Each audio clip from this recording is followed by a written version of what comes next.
hour.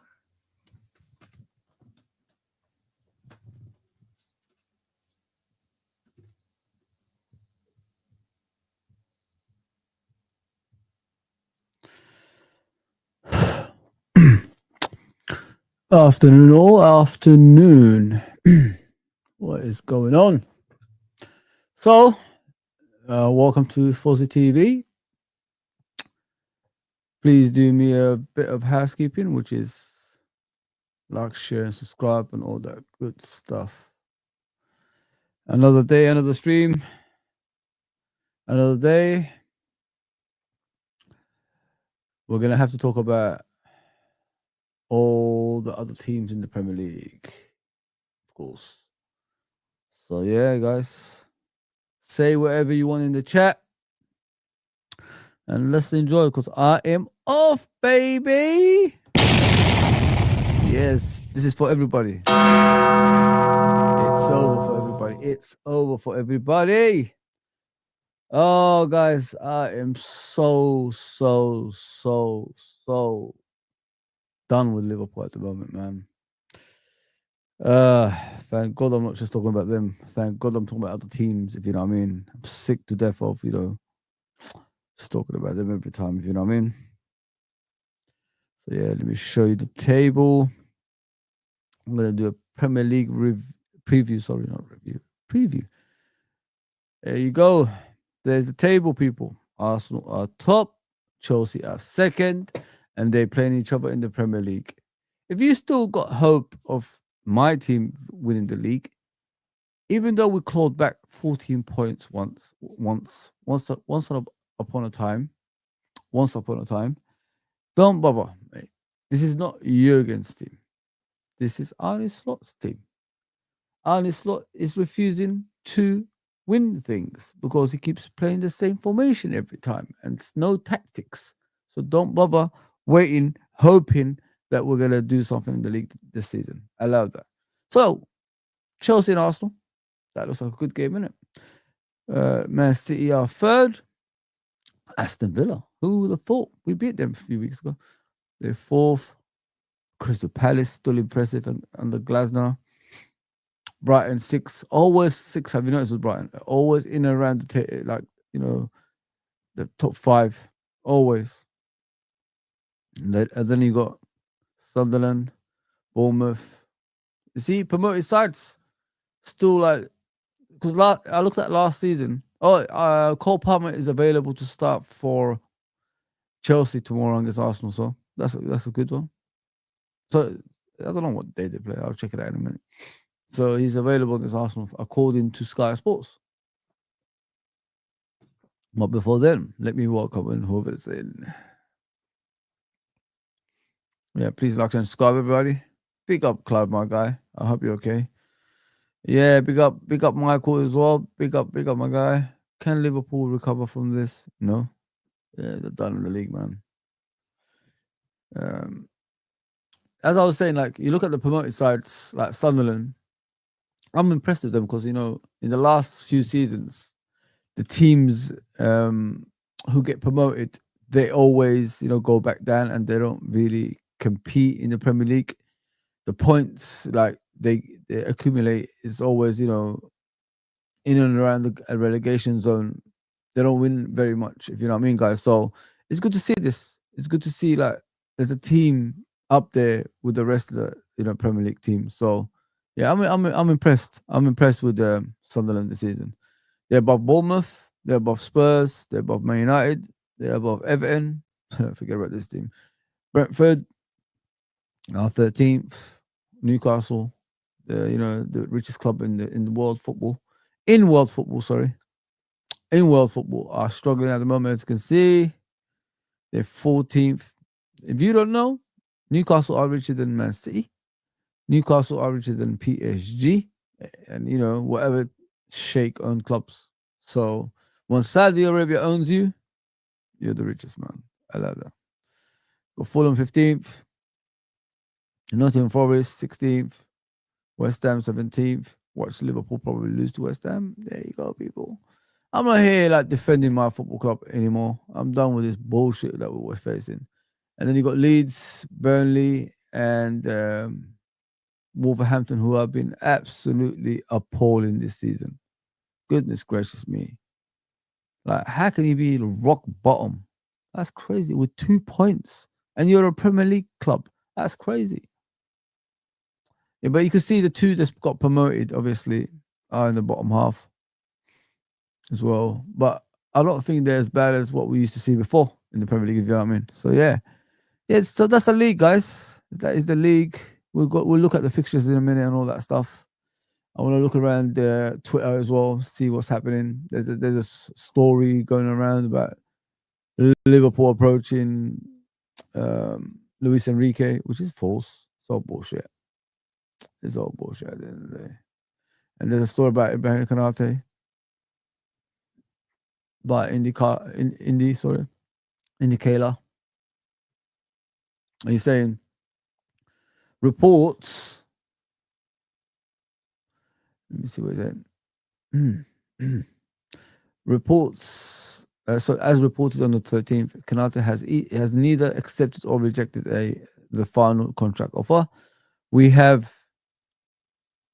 just been told that Konate's agent will meet Liverpool officials within 72 hours. No information.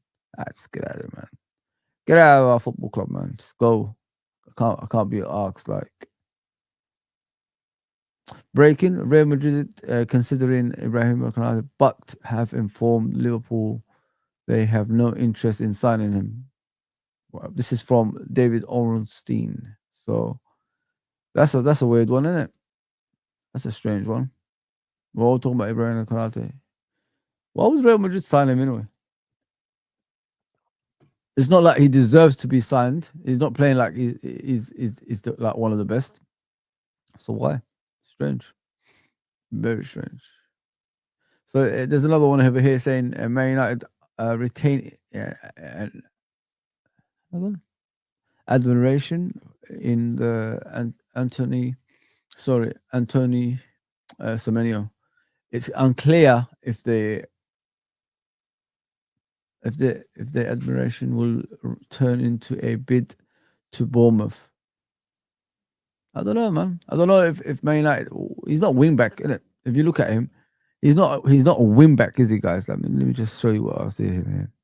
If Man United are interested in him, he's not going to play as a wing back. He's not a wing back. He's an out and out winger. If you know what I mean. Ahmad is young, you know what I mean, and he could transform himself into a winger. Do Man United need him? I don't think Man United need him. I'm not saying that as a selfish person, but you've got what's his name? Cunha on the left. You've got Abuemo. You've got Ahmad, and you know those are players that are gonna start every game that they play. So why would they go for this guy? I don't understand. It's just like somebody adding fuel into the fire just to piss off probably the champions of England at the moment. That's what it is. That's how I see it. Yeah. What else is there? Teenage defensive midfielder Christian Orozco will travel to Man United. Let's see what he's saying then. Yeah, there's another one. It says that they will travel to Man United to familiarize himself with the area ahead of his transfer to Man United in the summer. Reminder, Man United completed the signing of the Colombian wonder kid for 750 earlier this year. That's crazy. Didn't even know he was there. Didn't even know they chased him. There's the Semenyo one. Just looking around the transfers at the moment. So yeah, people are bragging about Declan Rice. You know what I mean? Look what they're saying. Is Declan Rice the best signing 100 million plus? So is Declan Rice the best 100 million signing ever? Man, people are jumping over it. Like, what the hell is going on, man? Like, what is going on? Like, big up JK, bro. Bless, bro. Like, what is going on? This is crazy. Like, they're already bragging about this guy. Okay, they're potentially winning the league, but need to calm down with this. The way they're promoting this guy is beyond belief. Okay, he had a had a man of the match performance against Bayern Munich. Who cares? Who the heck cares, man? Still a long way to go. Still a bless up, bro. Bless up as always. These defenders ranking, nah, transfers. Rest in peace, Jota. Talking about Liverpool here. 9 defeats in their last 12 games. That is beyond belief, isn't it? That is beyond belief. Like, this is allowed to happen at a big football club and people just accept it. It's crazy, man. How do you just sit there as a football club and as a big football club and say this is okay? This is beyond belief. Like, and not only that, why do people actually support this when you're supposed to, be against this? It's like an enemy against the football club that someone was saying before. You should not accept this. Like, first 12 games, like, so in the last 12 games, 12 defeats, and it's okay. Wow. If that was like Bayern Munich, Real Madrid, Barcelona, all those big clubs there, the big clubs right now, how long would that head coach stay at a football club? I think he'd be gone within the first 5. But for some reason, we just allow this to happen, and it's okay. It's weird. It's very strange. Knocked out the League Cup, lost the Community Shield in the final. Like, look how many losses that you have, and you're still defending, which is weird. It's strange. 13th in the Champions League. We're out of the top 8. Top 8 qualify automatically. We could be in a playoff if we're still in it. Lost 3 games in a row by 3-goal margin. So we lost to Man City in the game before last in the Premier League, 3-0 at the Etihad. We lost against Nottingham Forest, 3-0 at home. And we lost 4-1 against PSV. Not PSG, PSV. It's crazy. It's crazy, man. Yeah. And people are defending this. What I mean? Like, what are you watching to defend this? Do you think it's time for Liverpool to consider sacking Arne Slot, even though he won the Premier League 6 months ago? So how do you turn around from 6 months to now? Like, how? Like, how do you become that bad? That's what I don't understand. Like, within that 6 months and a break in between, you had a preseason in between. How do you become that bad? That's the question. I love someone to answer that question. It's crazy. Absolutely diabolical, this. So this is what I was saying earlier. Sorry, guys. I know I'm going through the transfers and all that stuff. This is for everybody anyway. Whatever I see, I'm gonna use it. So this is what I saw earlier. Liverpool are considering appointing PSG manager Luis Enrique for a long-term project. However, he is not expected to replace Arne Slot. Enrique is seen by Liverpool as a priority target for the coming years, only when the Spaniard leaves his position at PSG. There you go, with a smile and the Liverpool badge. But the thing is, Pep Guardiola is leaving Man City. Why would, and the money he will get at Man City, is he that kind of manager, head coach that will go to Liverpool instead of Man City, even though the money will be reduced? I don't know, guys. That one, I don't know, man. I got a feeling more Man City than Liverpool, to be fair, because they got the money in it. They got the cash. They got the cash, man. They spend whatever they want. Yes, this is not the Forest. What they're saying. The hell? Harry Kane fires a dig at Arsenal fans. The fans are going mad. Yeah. Crazy, isn't it? He's an Arsenal boy, to be fair. He's not even when you look at Harry Kane, I know he played for Tottenham and that, but he's really an Arsenal boy. I think he supported Arsenal as a kid as well. So yeah, it's what it is. It's crazy how you just stop supporting a club and supporting their enemies because they gave you an opportunity. I don't know if I could ever do that. Nah, man, not for me. Not that type of person. Yeah, guys, get on the chat, man. I know like there's other streamers on right now, but we're here, man. We're here. Let me show you the Konate one over here from David Ornstein, as I say. There we go. Let me share this one with you. As it says there, Real Madrid were considering signing Ibrahim Konate for free at the end of the season, but they have now informed Liverpool they will not sign him. David Ornstein right there. Like they've been watching his performances this season.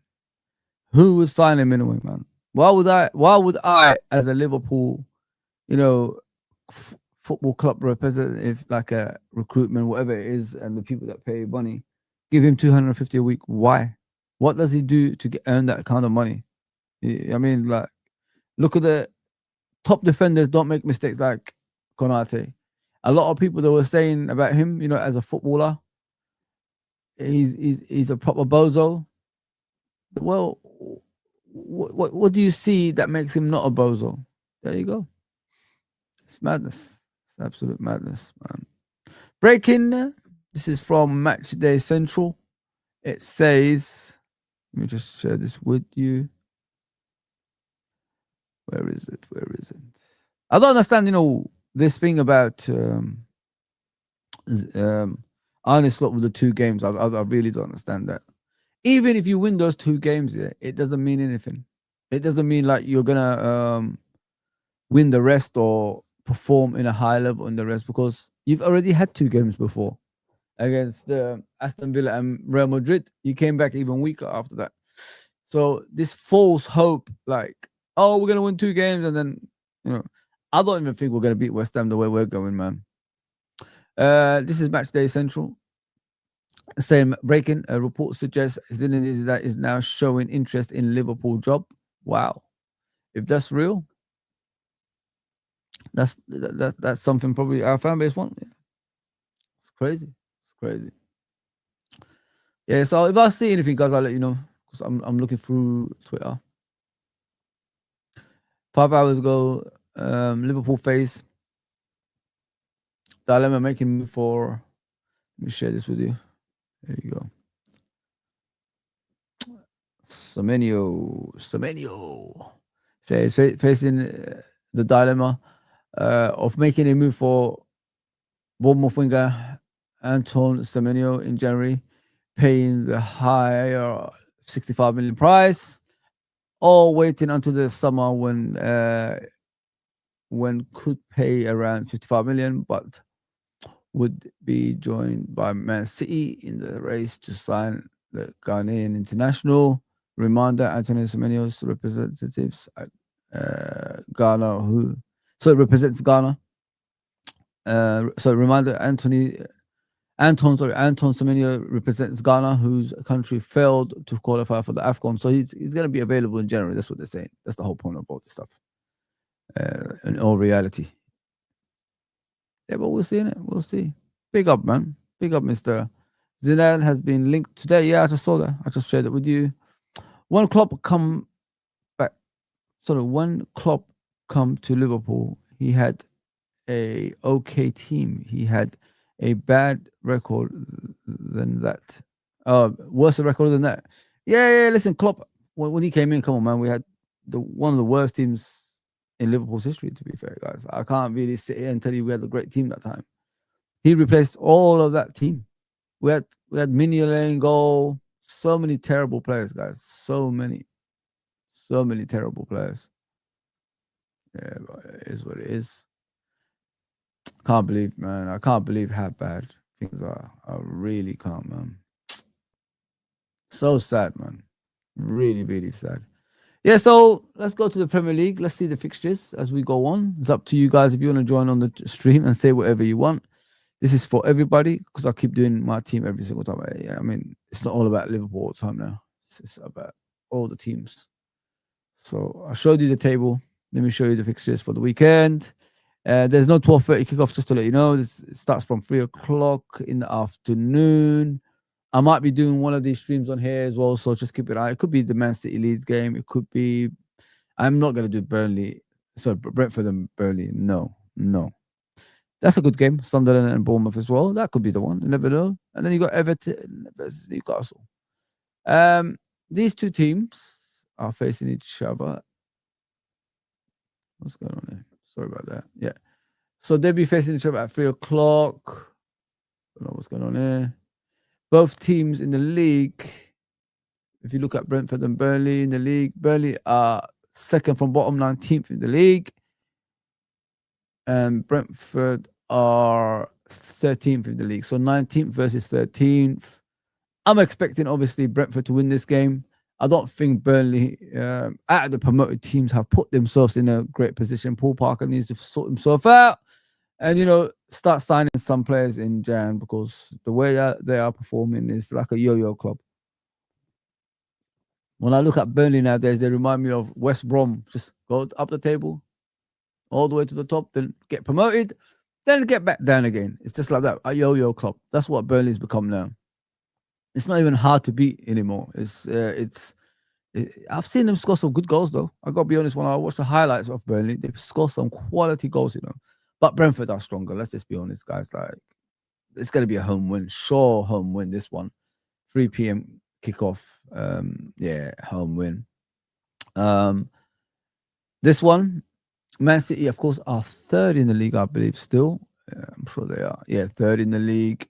Leeds United, of course, in the bottom half. They're about 18th in the league.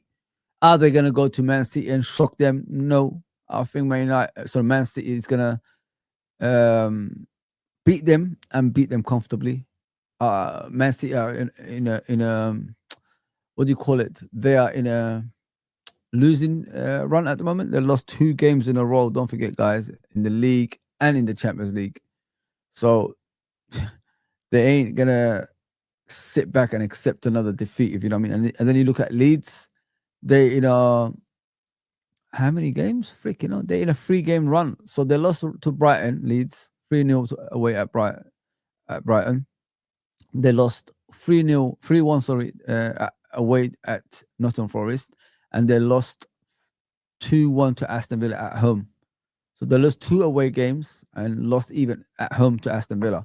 So their form ain't a lot to be desired. The last time Leeds won was West Ham 2-1 at home, and I think that was the live show, as I remember. Yeah, so this one is going to be comfortable for Man City. I'm expecting that probably a 3-0 win. Leeds are going to show a little fight, and they're not going to score. Nah, they're gone. They're gone. This one's going to be very interesting because these two teams are good, isn't it? So it's a toss of a coin kind of game. If you look at Sunderland versus Bournemouth, 2 similar teams this season, if you know what I mean. They're not too far from each other in the league either. So if you look at Sunderland, they're around 7th, I was right, and Bournemouth are 8th. So 7 and 8th are playing each other. So as I said, like, they're similar in playing styles. They're similar in the way they are in the league, as well, because it looks 7th and 8th. I'm expecting this game to either end up as a draw or it has to be a Sunderland win, innit? Because it's a home team. If this was at Bournemouth, I would have been like in favor of Bournemouth, but nah. I can see Sunderland winning this game. But I'll go for a draw. And Anton Semenyo, injury update is saying he's injured. Damn. Oh, just to let you know about the Man City game, Rodri is not fit enough to play still, they said. So it is what it is. So Everton versus Newcastle. Wow, what a game. Everton are on top of Newcastle. They are 12th, 11th in the league, and Newcastle are 14th. So yeah, Everton's going to win this one. Sure, innit, guys? It's a sure win for Everton, innit? Let's be realistic here. I think this is an Everton game. 5:30 in the new stadium, night game, under the lights, Merseyside. Yeah. Sure win for Everton. 100%. 100% sure win, man. Yeah, let me just... Yeah, I think they're going to win by 2-1. That one. And then you got 8:00 kickoff. That's another game too. Yeah, Tottenham. Goodness gracious me, man. They were a goal up against PSG the other day. I don't know how they lost that game 5-3. Goodness gracious me. But yeah. I don't think Fulham are as strong as they used to be anymore. I think Tottenham is going to win this game. Let's just say 3-1, something like that. So Fulham are 15th. Tottenham are, I can't see them, 9th. 15th versus 9th. So yeah, Tottenham's going to, they have to win this game because Tottenham are not in a good moment at this time. So, and Thomas Frank is under pressure from what I've heard. So yeah, they have to win this game. They've got no choice but to win. Otherwise, they're going to be in a losing streak again. Like, and this is what gets you the sack. Gets you the sack, guys. And that's what you don't want. Yeah, Spurs, it's weird. Very strange. Let me look at their form so far. Go away. These dodgy phone calls, man. So I'm looking at Tottenham's fixes. They lost 5-3 against PSG. They lost 4-1 against Tottenham. Sorry, against Arsenal. Drew 2-2 with Man United. Yeah. Their last and then guys, they haven't won in the Premier League since Everton. 3-0 away. That's it. And that's like 26th October. After that, they lost to Newcastle in the Cup. They lost to Chelsea. They lost to Man United 2-2. So they drew with Man United 2-2. They lost to Arsenal. They lost to PSG. Shit, man. Thomas Frank is under pressure. I was right. Oh, damn. Yeah, they're in a losing run, man. Losing streak, 100%. Yeah. Tottenham are in trouble, man. 26th of October was their last Premier League win. That's a long time ago, man. It's like a whole month without winning. And a bit. No, a whole month, actually, yeah. A whole month of not winning football. Yeah, they have to win that Fulham game. They have to. Is that their grind as well? They have to win that game. That's a long time, you know. That's crazy. Absolutely crazy, that is. So, Crystal Palace, Man United. Crystal Palace going to beat them. They're going to beat them, guys. I don't think Man United are all that one. If Man United lose to Everton at home, yeah, they're only with 10 men as well, and you're going away at Crystal Palace, there's no way Crystal Palace is going to lose that game. There's no way. Crystal Palace are one of the most impressive teams in the Premier League this season. They are in the top half of the table, 5th in the league. Man United are, what is it, 10th in the league. So 5 places in between. I mean, like, no, not 5 places. 4 places in between, but, you know, 5 on top. So, yeah, sure win for Crystal Palace. And that's going to be pressure, like a big pressure on Amraman. A big pressure. If he loses this game, Man United fans are going to go ballistic. Ballistic. This is Sunday. It looks like a Sunday kickoff. Yeah, I think it is. Yeah. 30th. If he loses, him and Thomas Frank, as I said, like if they both lose their games, there's gonna be pressure on their job, man. There can't be any doubt. The thing with Man United is they take 5 steps. Sorry, they take like three steps forward and 5 steps back. 3 steps forward or 5 steps back. Just when you thought they turned the corner, they always come back. You can't lose to Everton at home by a goal to nil with 10 men, and they scored with 10 men. That's unacceptable in any way of life, man. I'm sorry, like that. Nah. So that's a 12 o'clock kickoff on Sunday. So there's no 12:30 kickoff on Saturday, but Sunday there's a 12 o'clock kickoff on TNT, as you saw. Sky Sports game, Aston Villa versus Wolverhampton. Sure win. You know, this is a derby, of course. Sure win to Aston Villa. Wolverhampton are absolutely diabolical at the moment. Man, come on, man. It's relegation already, mate. There's no way they're coming back from this. 2 points. 2 points. The team above them are 8 points clear. Burnley. At least Burnley got 10 points. It's a joke. And then you got Leeds above them. Come on, man. It's a joke. 9 points clear of them. So are West Ham. 10 points, Nottingham Forest on top of that. They're not coming back from this. They're done. They're absolutely done, man. There's no way back. Sorry, guys. I know the chat is still going. Appreciate that. As people that's on. I know it's only Premier League. I know you don't like this, but it is what it is. I need to speak about the Premier League, you know. Yeah, big up Cop Father, my brother. Hope you're okay, my guy. Sorry, he didn't have bad results than Klopp. Oh, okay, I'll get you, Clive. Yes, I'll be real, bro. Arsenal need a dose of humble pie, man. Yeah, I have to have a humble pie, bro. I'm sick to death of them winning, man. It's time, man. It's time, Chelsea do something. If Cole Palmer is coming back, is Cole Palmer gonna contribute on Chelsea winning that game, or is Cole Palmer gonna contribute in Chelsea losing? Because without him, they've been doing pretty well. With him, they might not do so well. So that's another thing as well, my brother. Arsenal will drop points in this game to confidence. Yeah, they're getting flash. Let's be honest. They are getting flash. We're gonna come to them in a minute anyway. This game, it's a strange one, isn't it? Nottingham Forest versus Brighton. It's one of those games that, flick of a coin, as they say, because Nottingham Forest are back in form at the moment. 2:05 kickoff on Sunday, live on Sky Sports. You know what they're doing Sky Sports now, guys? It's no longer like just one team they used to show back in the day. They give you priority now. Like, they give you more games to watch on that platform, if you know what I mean. So yeah. I could see something happening in that game in regards to Nottingham Forest winning, because they are on a form. When you beat a big team, even though that big team is not on form, you might cause a lot of problems, if you know what I mean. So yeah. I think it's a home in this one, because Brighton, they're not as consistent as they used to be anymore. It's weird watching Brighton, guys. But when you watch Brighton, you already know, don't you? You already know how good they are.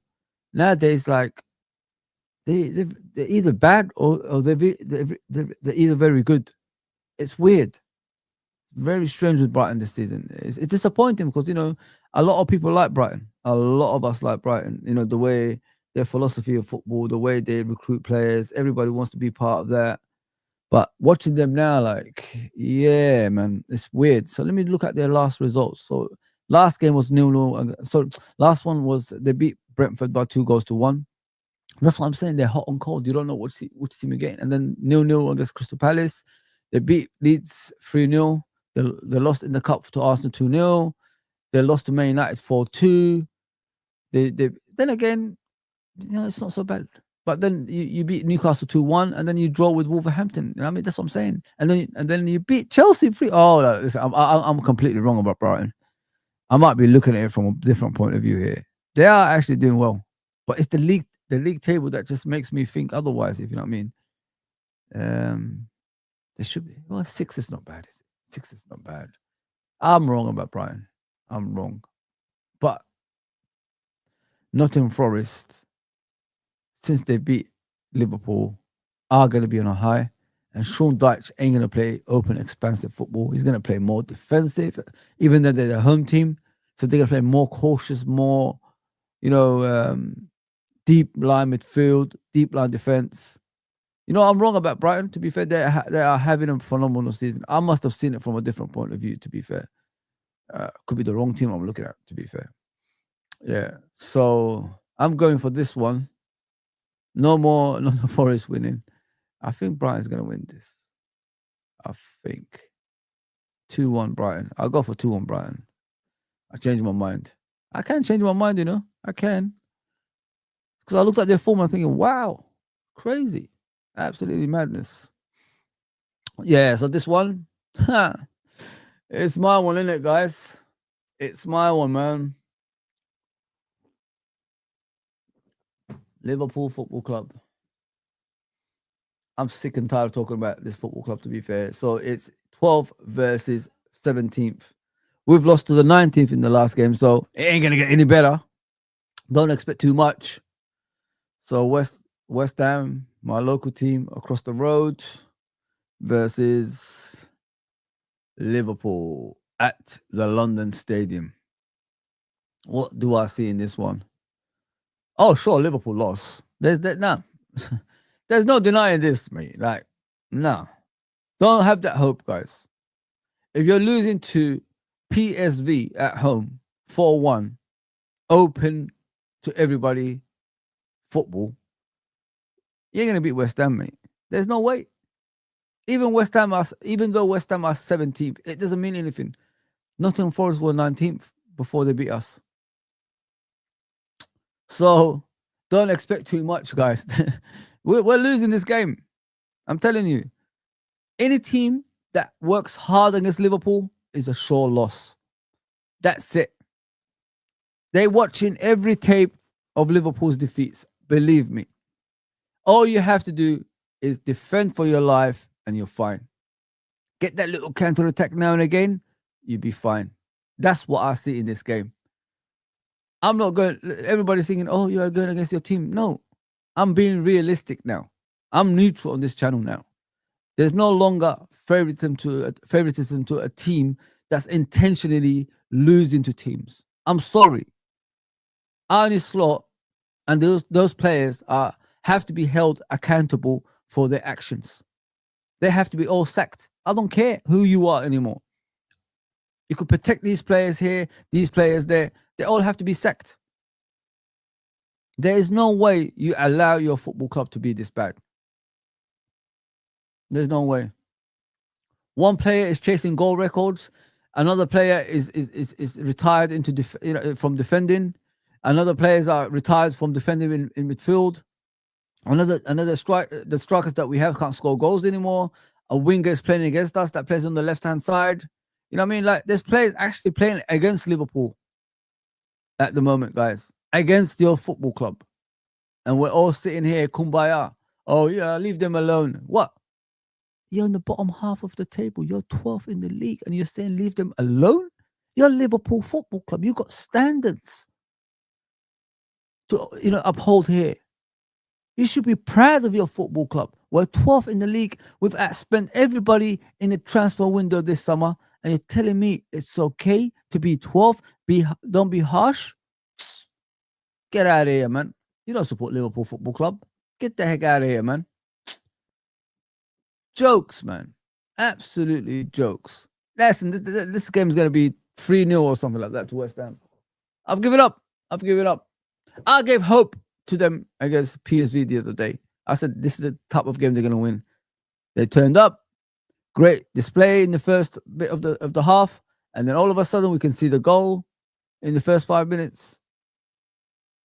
But by, our captain, our leader, our inspiration, it's supposed to be, putting his hand up. Don't know why. He doesn't know why. He's been here for almost, 8-9 years? Have you ever seen Van Dijk put his hand up in anything?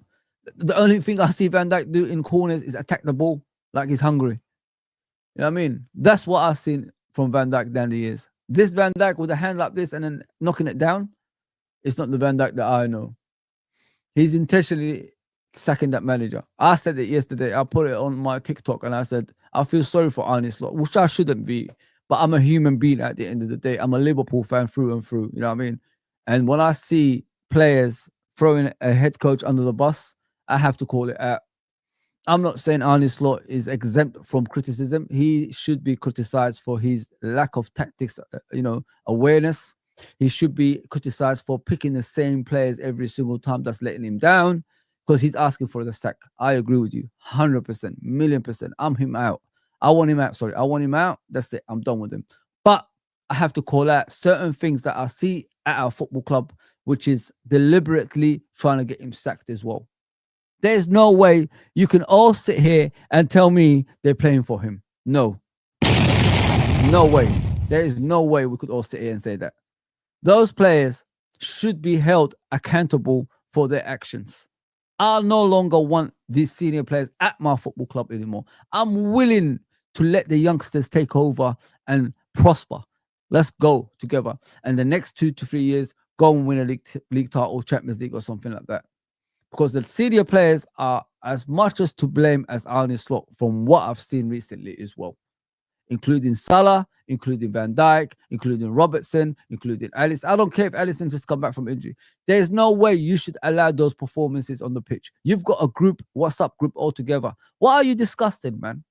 Like, where is the senior players, coming out and helping out those youngsters through games and all that stuff, putting her arm around their shoulders and letting them know, you know, it's okay, we could come back from this and all that stuff. Where is that? I don't see that. All I see is an Egyptian king going away to Eintracht Frankfurt, being on the bench when he's coming on as a sub, throwing a tantrum on the sideline and throwing jumpers on the floor and getting angry while he's coming on for one of the youngsters. Like, what kind of leadership is that? Thank you for the memories, my guy. You've done pretty well, but I'm not here to chase goal records. I'm here to win league titles. I'm here to win Champions Leagues. I'm here to win cups. How do you throw a tantrum when a youngster done pretty well against Frankfurt when we was battering Frankfurt? They're coming off for should be a standing ovation for their performance. But no, our Egyptian king throws a tantrum on the sideline, throwing his jump on all that stuff on the floor, getting angry coming on. Why? What kind of leadership is that? When are you going to step up and say, you know, I'm going to be leaving soon. I love Liverpool Football Club. I'll have to put them in a place where they still get success. No. We've got some guys who think they're still the greatest and they still got about 5 years left at Liverpool Football Club. That's what they're thinking. Pass on the bat, man. Pass on, you know, the Liverpool bat, my friend. I don't need you there anymore. I want to look to the future. I want to see new players. I want to see something exciting coming up for my next 10 years, inshallah. I don't want to see you guys at age of 45 still at Liverpool Football Club and people still cheering you on. No. With the walking stick and all that stuff. No. I've moved past that shit. These senior players are as much as to blame as Arne Slot, guys.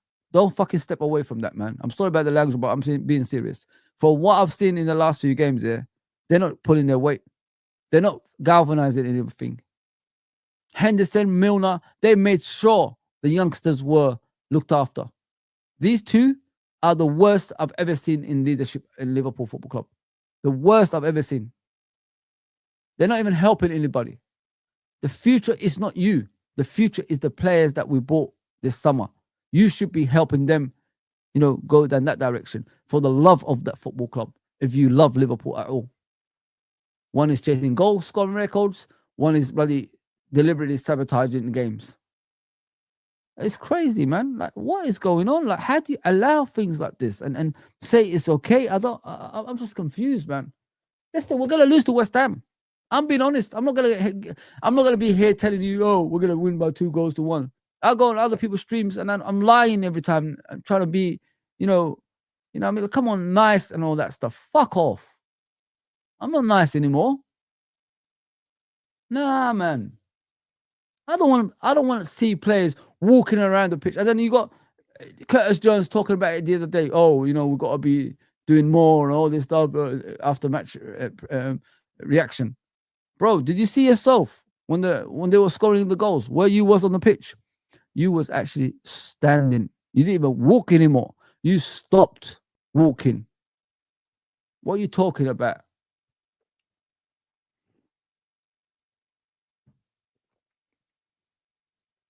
Worst leadership I've ever seen, man.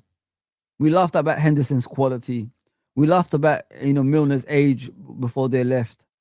What, man, I could do with them right now. I really can. I miss that leadership. It was so good, man.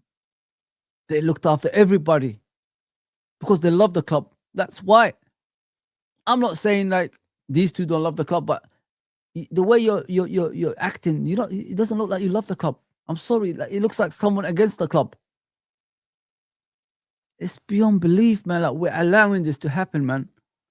I'm sick to death of it. I'm really sick to death of it. You know, like we talk about Konate and his performances. We'll keep blaming Konate. Just look at the whole of Liverpool. Everything about Liverpool. It's shit. Forget about Konate. We know how rubbish he is at times. Just look at the overall. Just look at the whole thing. We're crap. Effort and commitment is a minimum of a player. Effort and commitment. That's all you need. Desire. There's nothing. There is nothing from this football club. I swear, guys, like these players, they're showing nothing. It's beyond belief what I see, man. no heart, no determination, nothing, just nothing, man. I'm looking at us every time. It says Giovanni Leone is set to return to team training in January following a successful rehabilitation period. There you go, guys. What a player he could have been. I saw something about Konate. Yeah, I'm just sick and tired of talking about them guys. Like, it's the same thing every week, innit? But we're all sitting here kumbaya and all that stuff. There's nothing to kumbaya about. We're rubbish, man. We are rubbish. When you're worse than Man United and Everton, yeah, just call it a day. It says Liverpool remain committed to re-signing Ibrahim Konate. This is on Sky Sports. Signing Ibrahim Konate if terms can be agreed with the centre back over a new contract. So yeah, you go, people. That's on Sky Sports right now, and the yellow bit in like below. So I don't know why they're wasting time, man. You see, you know what it is, guys. You know these doubts you have around your football club is the detriment to your football club when you don't really when you got look at Arsenal. Let me give you an example. Look at Arsenal. They re-signed Gabriel. They re-signed Saliba on contracts, and they're not even winning anything. They're not even the current champions, yeah. But you know the atmosphere is different. Everybody is happy. When you got the doubts with Liverpool, when players are not signing contracts, and you know being and you see them on the pitch, they don't even pull their weight as they should. It just brings doom and gloom around the football club, and that's how we are behaving off the pitch as a fan base, because people have turned on, of course, Konate and all that stuff, and on the pitch the performances doesn't merit any justification for him, to stay at the football club either. So it's just a mess all around our football club, and that's what we don't need. A happy football club is the most important thing at that club, but we're not happy. The results show it, the head coach shows it, the players show it. When you got all that doubts around your football club, this is what you get in return. Nothing. Dead. Arsenal, they go and re-sign all their players onto contracts. They're all happy. Liverpool, on the other hand, champions of England, in the beginning of the season, we had all these doubts. And it started with Trent. You know what I mean? It started with that little fucker. Now every player is trying to do the same thing. And we allow Real Madrid always to, be in and around our football club and settling our players. Why did they do that? Because they know we're the biggest threat in Europe. That's the whole point. When the biggest threat in Europe is performing in a high level, what do? You try to disrupt that momentum, don't you? And that's what they did. They're always chasing our players. You never see them chase Man City players. You never see them chase Arsenal players. Arsenal don't have a shake. Why don't you go for their players? You know what I mean, guys? Why don't you go for those players? No, because they're not a threat. They don't see them as a threat. Liverpool is always the threat because Liverpool have that aura about them. They have that, mentality of winning Champions League as well as Premier Leagues. And what's Real Madrid's ambition every season? Winning the Champions League. So who do you stop? The biggest threats, right? They don't see Arsenal as a threat. They see us as a threat. That's why they always go for our players.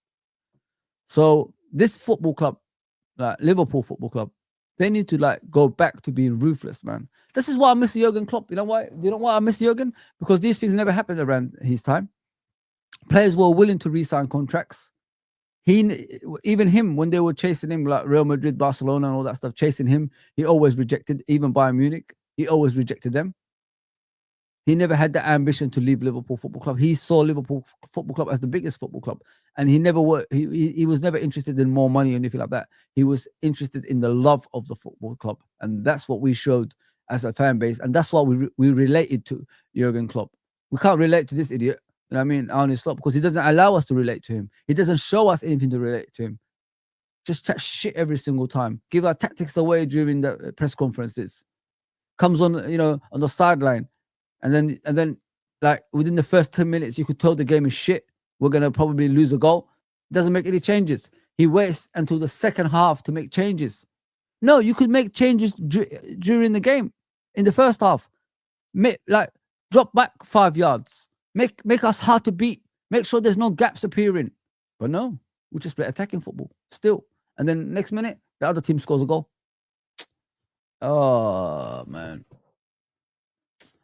This is what I'm saying. If a head coach doesn't sense danger, is a danger to that football club, and he doesn't sense danger until the 50th minute, 60th minute, and 65 minutes. That's his minutes I always give him.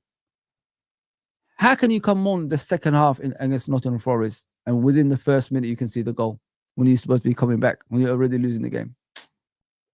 Oh man. I know I'm going on a lot about this game, but I'm just trying to give you, a overview about it, trying to give you feedback about it, guys. But if West Ham play hard to beat and have an organization which is hard to beat, we are done at here. Let me just put it that way. We are done. We're gonna lose. We're gonna lose. Because that's all teams have to do now against Liverpool. Be well organized, be hard to beat, and you're fine. So the last game, West Ham, they went to Bournemouth away, a difficult stadium, and they drew 2-2. The game before that, they beat Burnley 3-2. The game before that, they beat Newcastle 3-1. They're in form, man. They lost to Leeds, of course. But yeah, the form has turned now. They lost to Arsenal 2-0. They lost to Brentford 2-0. This is when they were like in a bad form, new manager and all that stuff. So he turned it around. Since the Leeds game, they've started winning. So they beat Newcastle comfortably 3-1. They beat Burnley 3-2. And they drew with Bournemouth away. Yeah, it's not at home, away at Bournemouth. So they're in a good run, man. They're in a good run. The last game they lost was 3 games ago. So that's Leeds. The 3 games after that, they've won. So and drawn. So they won 2 and draw 1. So there you go, man. They're in a good form. They're in a fantastic form at the moment. So yeah, it's not going to be an easy game, guys. Just don't sit here thinking that game is going to be a walk in the park. No, it's not. No. Arsenal dropping points and confident. Yeah, we'll see. Liverpool will lose to West Ham and to us next week. Yep, there you go. You already know, Trudon. All right, lad. Did you not lose to Nuno guy last season? Yep, when he was a Nottingham Forest manager last. Yeah, 1-0. He knows how to play against us, bro. He knows how to play against us. This is the most dangerous thing. And West Ham in the London Stadium is going to be very difficult for us. Normal circumstances, we go to West Ham, we win these games. But now this Liverpool, big up Tony, my bro. I can see you there. Big up Mo. I can see you, Newcastle fan on there. Yeah, this is for everybody, guys. As I said, we are a counter-attack team. We are nothing, bro. We are air. That's what we are. We are air. Puff like that. Well, it's just that, mate.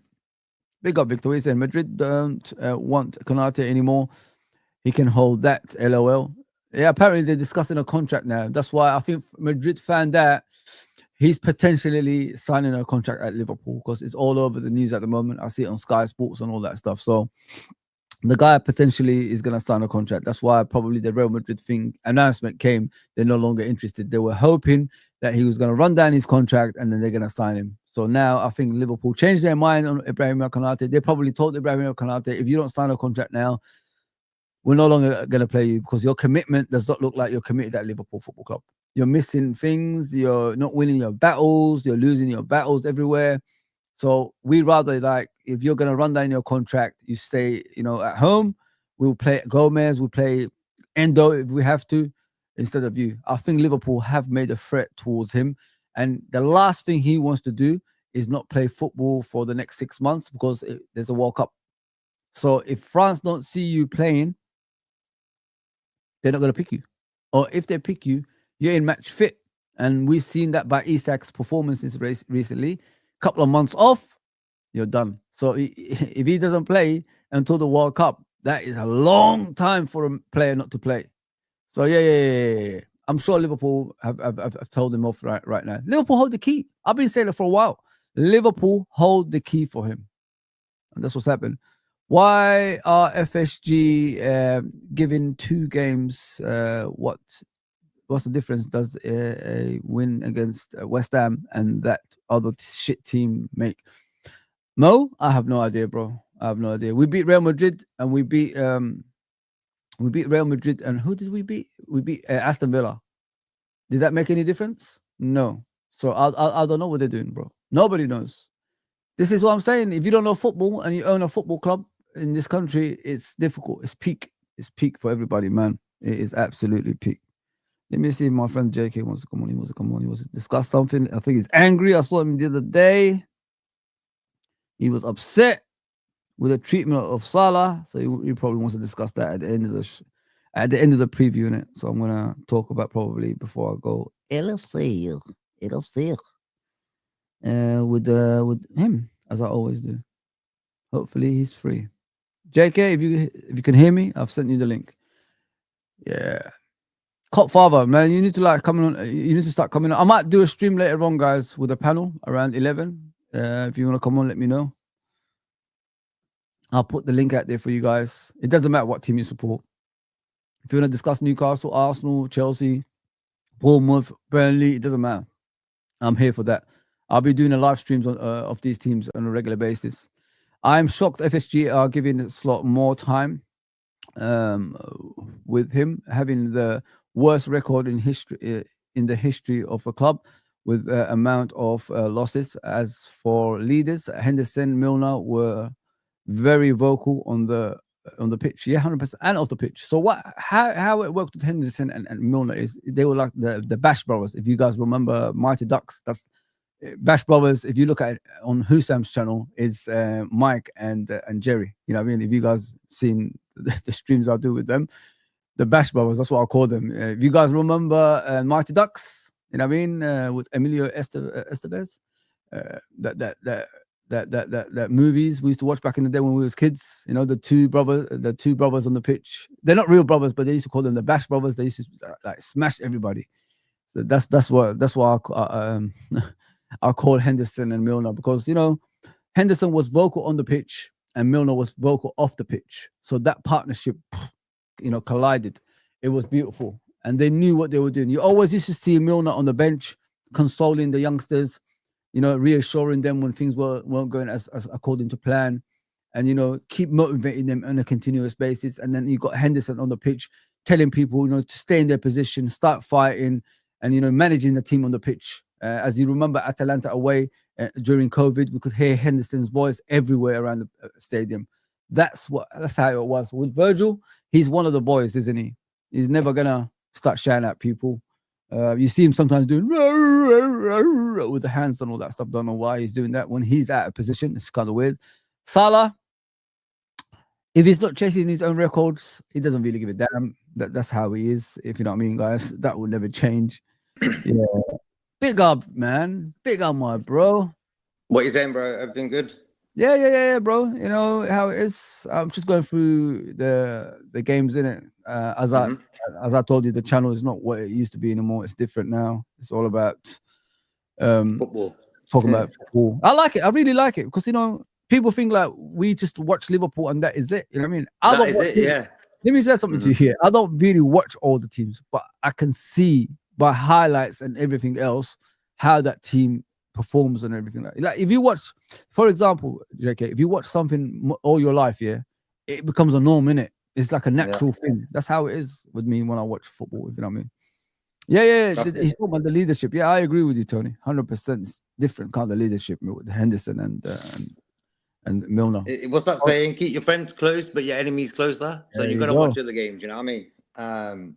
Like it's like if a lot of football is football fans only watch their own team, and that's it. Yeah. Like for me, I've been watching football. Like I watch games, you know, and we'll have our opinions on other clubs and stuff. But I'm not gonna go on about Declan Rice all the time. You know what I mean, bro? You see the way they're bragging about him, like he's the next coming of Steven Gerrard. Like it's madness, man. He's a good player, bro. I have no doubt about that. He's a good player, bro. And I think for me, I would have took him as the Henderson replacement. You know, when Henderson was going to leave. Yes, for me, Declan Rice could have done that. But we weren't really interested in him at all. And he's doing pretty well at Arsenal. But he hasn't won anything. There you go. So for me, right now, they haven't won anything. Arsenal. You've got to be careful how you're going about things, isn't it? This Chelsea game could be the detriment to Arsenal as well. And they could go on a losing streak after that, if you know what I mean. So they got to be careful. You got to be more humble in football, you know. When you're like overexcited and bragging already before the league is even. We're not even through the midway That's of the the thing. season yet. We're not even through the midway of the season yet. You know what I mean? And you're already celebrating like you've won the league. You know what I mean? It's madness. It's madness, bro. And the thing is it's the media as well. And football content creators, they all jump on a bandwagon. I don't care what Arsenal are doing. I'm being honest here right now. We've got enough problems of our own. Arsenal can do what they want to do. They've not won a Champions League. They beat Bayern the other day, so they are doing something well. You know what I mean, bro? But it's taken him 7 years or whatever it is, 6 years, and £1 billion to do it. So don't come to me and say, Arnie Slot, this, that, and the other. Arnie Slot just got Chiesa in for 10 million in his first thingy, and he worked with that. And he did it quicker than Arteta. So if Arnie Slot leaves tomorrow, he's got that. It took me 1 year. It took Arteta maybe 7, 8, and he's still not won it yet. So, Arnie Slot's getting a lot of stress, bro. If you've seen that press conference yesterday, he looked. I don't watch it anymore because it's the same shit every week. I'm tired, mate. And I've heard like he's almost like crying in the press conference nowadays. You know what I mean? So I can't be wrong. You know what it is? For me, press conference is your time to shine. And for me, Klopp was the master at press conferences. He was the boss at that press conference. He wasn't going to get any journalist to ask him any question because he knew Klopp would eat him for breakfast. Slot's questions like, come on, man, he had a question yesterday. He's like stating the obvious questions. And for me, Arne Slot, he portrays the image of a stereotypical manager in 2025. He tries to portray an image, but for me, you portray your image on the pitch. You remember what I said yesterday, JK, when I said the modern day football represents the modern day management and the modern day people. That's what I meant. I don't want to criticize, but it is a criticism anyway. But it's a mirror image. You know what I mean? They're too honest, my brother. They're too honest. There's no like putting. You're saying one thing, but it goes the other way, kind of message. Do you know what I mean, JK? But the thing with these new head coaches is they're just too honest. I'm thinking to myself, bro, why are you giving our tactics away like this? Like, and then the game comes along, those people, the opponents use that tactics against us, and they win. You know what I mean? You're already giving them our weakest points and our strengths. You're giving them weak. It's crazy. It's absolutely crazy. But don't you reckon that's got more to do with Slot trying to portray an image that he's the man? At the end of the day, I always say I don't care what your image is. At the end of the day, when you're getting results on the pitch, your image will be created, bro. Yeah. He did that in his first season. His image was already created. He's the man. He's won the Premier League for Liverpool in his first year. So he didn't have to speak at all at press conferences. He could talk about gardening. He could talk about sushi. God knows. He could talk about anything because he didn't need to talk. Why? Because he won the Premier League already, bro. You understand what I mean, bro? And I think, forget your image, Arnie. Your image is you're a Liverpool manager. It ain't get no better than that. And you've won the Premier League. There you go, bro. It's simple marketing. And I don't know who's around Arnie, what they're talking to him about. Like, for me, I could walk in today with Arnie, spend an hour with him, and he will be a changed man. And I'm telling you straight, bro. Because for me, football is a soap opera. Oh, the modern day, in the modern day, 100%. It's a soap opera, bro. Bob Paisley, for me, is the ultimate manager, bro. The guy never talked. Nope. The silence is the best way of life. You know what I mean? Because there you go. It's mysterious, isn't it? And you don't know what that person is thinking. You know what I'm saying? So if you keep it quiet, that means like nobody can find out what you're gonna say. And not only that, nobody knows your team when you play. So we're too obvious, my friend. We are too obvious what we're seeing, and it's sad. It's really, really sad. I think you saw my thing. I think you liked it. There's only 2 people that liked it. Over 1,000 people watched it on TikTok. When I said, I feel sorry for him, JK. I really do. It hurts me when I'm watching him right now. It's the human side of football. You know what I mean? We're humans at the end of the day, and we love Liverpool so much. We will say, we will tell you the truth as a fan. You know what I mean? And when I'm watching him, he looks like a broken man. Number one. Number two, those players are throwing him under the bus, my friend. I'm convinced now. There's no way. That performance is in the last 2 games. That does not look like players that's trying for a manager. I don't care what anyone says to me. You could have your favorite player and all that stuff. There's no way they're trying for that poor manager. No freaking way, mate. Our captain. No way. How long has Van Dijk been here? Almost, what is it? Almost 8 years, something like that. 8 years, isn't it? Something like that. When did you ever see him put his hand up like that? Ever? He's the one who normally attacks the ball and clears it yards away. But why are you putting your hand up like that? What's the reason for that? I've never seen you do that in your entire career at Liverpool. You know what I mean? Like all of a sudden, like you're putting your hand up like that to stop the ball because you think you got fouled. You let the referee make that decision, not you. You're not the ref. It wasn't even a foul. But the guy was hugging him like he was just. It doesn't matter, JK. It doesn't matter. You know what I mean, bro? But you know what matter. it was? The energy of Virgil van Dijk going into that game was so hyper. He was hyped, bro. And you could see it in the way he kicked that guy in the face, the way he gave the penalty away, because he's trying to get it sorted. That's how I seen that. Because like for me, when you're a settled, balanced defender, like Virgil has been for us, you don't get them sort of shenanigans. Simple. He's frustrated, bro, and you've seen it in that. Yeah, it's frustrating, but you got to do better than that, though. You got to lead by example, my friend. You got to lead by example. I'm not here defending anybody. You know what I mean? Normal circumstances, we're having a go at Arne Slot, but I'm tired. I'm tired of having a go at him because he's not portraying himself as a Liverpool manager anymore, as a head coach. He's portraying himself as a person that's lost everything. If you know what I mean, on the pitch. You know what I said? Yeah, hold that thought, yeah, JK. Please hold that thought because I might forget it. Yeah, let me just talk about this game. What do you think this game is going to go, JK? Before we leave this, the Chelsea Arsenal. Yeah. Can Chelsea beat them? Let's go for a draw there. I reckon a draw. Okay. Okay. I say that as well. I say a draw. A draw is more of a fair result. To be fair, guys. Chelsea are they're not consistent. If you understand what I mean. Yeah. They win about 3 games and they're gonna lose one against anybody. That's the thing. It doesn't even matter who it is. Yeah. You know what I mean? At home against a Brighton or someone, that's what they'll do. I like Pedro Neto, bro. I've always liked Pedro Neto. It's just his knee injury, innit? His knee injury just put people off, innit? But he's fit this season, bro. He's playing. And I've always said he was a good replacement for Salah. I'm talking years ago now when he was at Wolves. I was like, this guy is quality. And I like Leao from AC Milan as well. I'm just giving you 2 examples of players who I've liked, and I think Pedro Neto going to Chelsea hurt me, man. It hurt me because it was Chelsea, bro. I was like, oh, why them? Imagine him being the backup for Salah. Imagine that. Oof. The guy is quality, bro. He's a footballer, man. And how much did he cost? Do you remember? Let me show it. Neto, yeah. Quality player, man. Yeah. But he's his a footballer. His knee injury that's put people off, innit? Because he had I think his kneecap broke or something. Something bad happened to him. So reported around £51 million. Yeah. So around 55 with add-ons. Around 54, 55 with add-ons. Come on. That was a no-brainer for me. I would have just got him straight in. And it's good. Trudon was saying about Leone.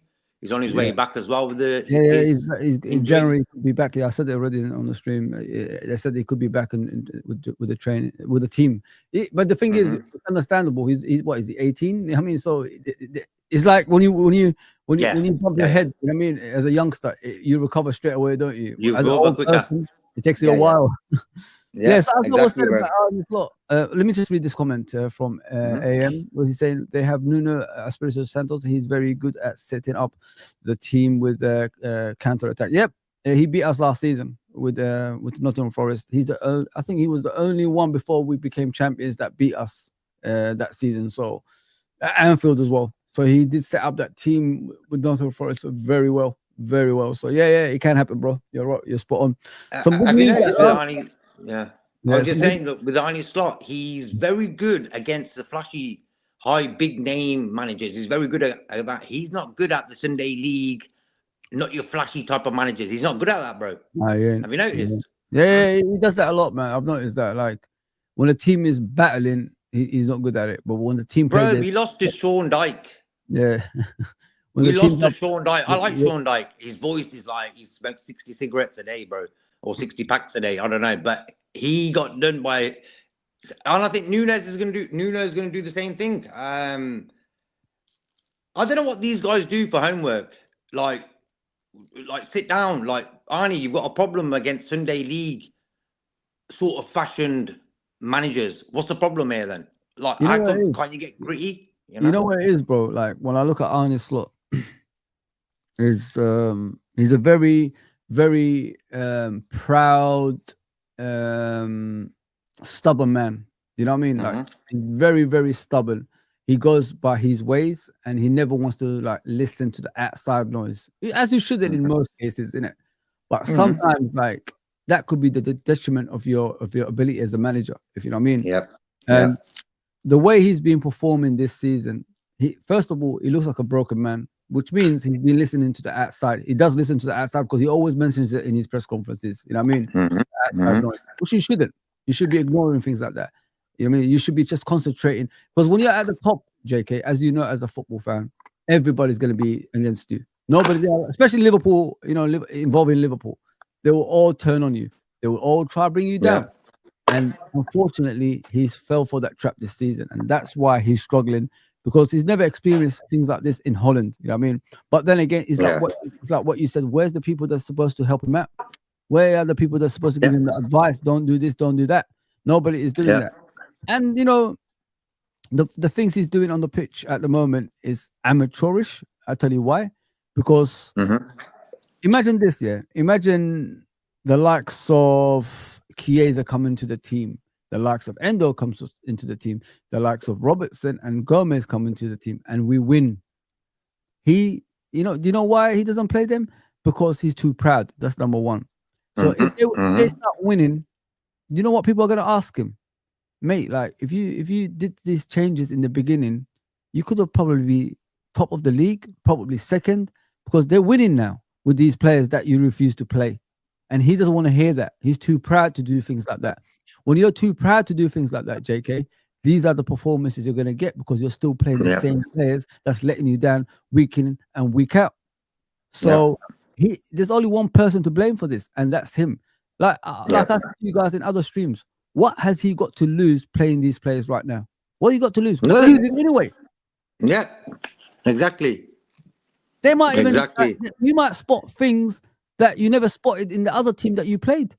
You know what I mean? They might win, or if they don't win, they might give you they're all on the pitch, and that's all we ask for. The minimum Liverpool fans ask for from the players is give us 100%, and we will support you to the hill. That's what we always ask for. But he's not even giving them the opportunity.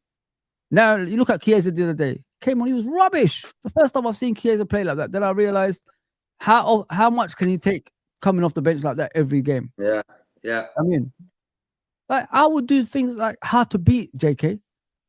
Back four, solid. Gomez, Van Dijk, Konate, Robertson. In front of them, Endo. Don't move from there, bro. Just protect that back four. Gravenberch, go up a bit. Be a number 8. Control things with Szoboszlai. You know, like the three we used to have before. Henderson, Fabinho, and Wijnaldum. Why were they so good? Because they followed instructions, number one. And number two, they were hard to beat. Off the ball, they made sure there's no gaps appearing. That's what they used to do. They made sure there was no easy passes going through. What do we get right now? Easy passes going through every single time. Look at that PSV game the other day. Look at the PSV game the other day. Second goal. The guy took on Salah. He had about 10 seconds on the ball before he passed the ball. Empty. Made a three-course meal. And not normal circumstances, he would have passed to that player in front of him, innit? Who was next to Van Dijk. But he did it. He curled it around the defense, and then Kirkes won back with him. And all that player has to do, bro, is tap it in. He didn't even have to stop the ball. He tapped it in. That's how easy it is against us these days. And nobody is questioning these performances. It's so easy. Players, all they have to do is turn our players in midfield, and they through on goal, and they score. It's so, oh, man. Arrivederci. You know what I mean, bro? That second goal killed me, bro. Why is it so hard to ask for effort and commitment, JK? Why? Why is it so hard to ask for that? I think we're looking at Virgil and Salah here. I'll give you 2 examples. Last season, our best 2 players. Best players in the Premier League that last season, yeah? And what's happened is that height, pressure, and age it's going to catch up on you. It's human. Like the reason why I'm not going at Salah and Virgil is because they're over 30. Yeah. They know they've gave 100%. If they didn't do nothing for us at all, like easy, no problem. But bro, what they've done for us, I can't show no disrespect towards that. What the current form is current form, and that's fatigue, bro. Virgil van Dijk plays for every game for us and for Holland. They were qualifying for the World Cup anyway, and they still played him, bro. Yeah. I'm thinking, why don't you play Van de Ven and some other guy, De Vrij or whoever? You don't need to play Virgil for every game for Holland. For me, Gapco and Gravenberch, yeah, because I think Gravenberch got injured, then he came back and he sort of trained with Holland, so we got him back into form. So, you know, it's the international teams as well, bro. Yeah. They need to look after our players. Alexis McAllister traveling here, there, and everywhere for the last few years as well. Yeah. Fatigue. He was battered from last season. Him and Gravenberch. I'm going to give you another two prime examples. Our best four players from last season: McAllister, Gravenberch, Virgil, and Salah are all battered. It's as simple as that. You know these times, JK. There's no time to be proud and all that stuff. And the worst part of our head coach as well, when he says, "I'm not gonna go against my principles and all this stuff," like in the press conference, like playing negative football to try to get wins and all this stuff. Well, even your football is not actually doing anything. You know what I mean? We're too open for you to even talk about your principles at the moment. Let's go back to a defensive team that counterattacks.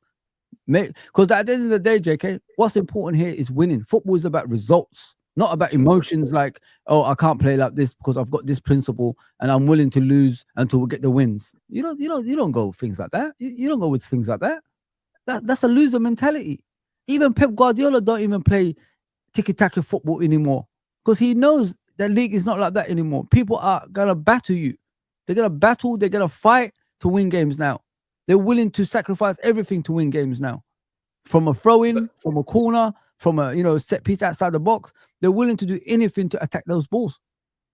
But I have to say, the Rodri injury has resulted for him to go and change his style of, because back in the days when Rodri was playing, bro, they controlled games big time. Hence, they could play.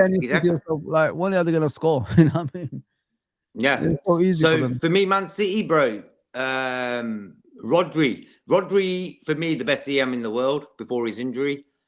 Yeah. And as soon as he got injured, bro, they crumbled. And it's as simple as that, bro. And that's why for me, DM is the most important position in the team.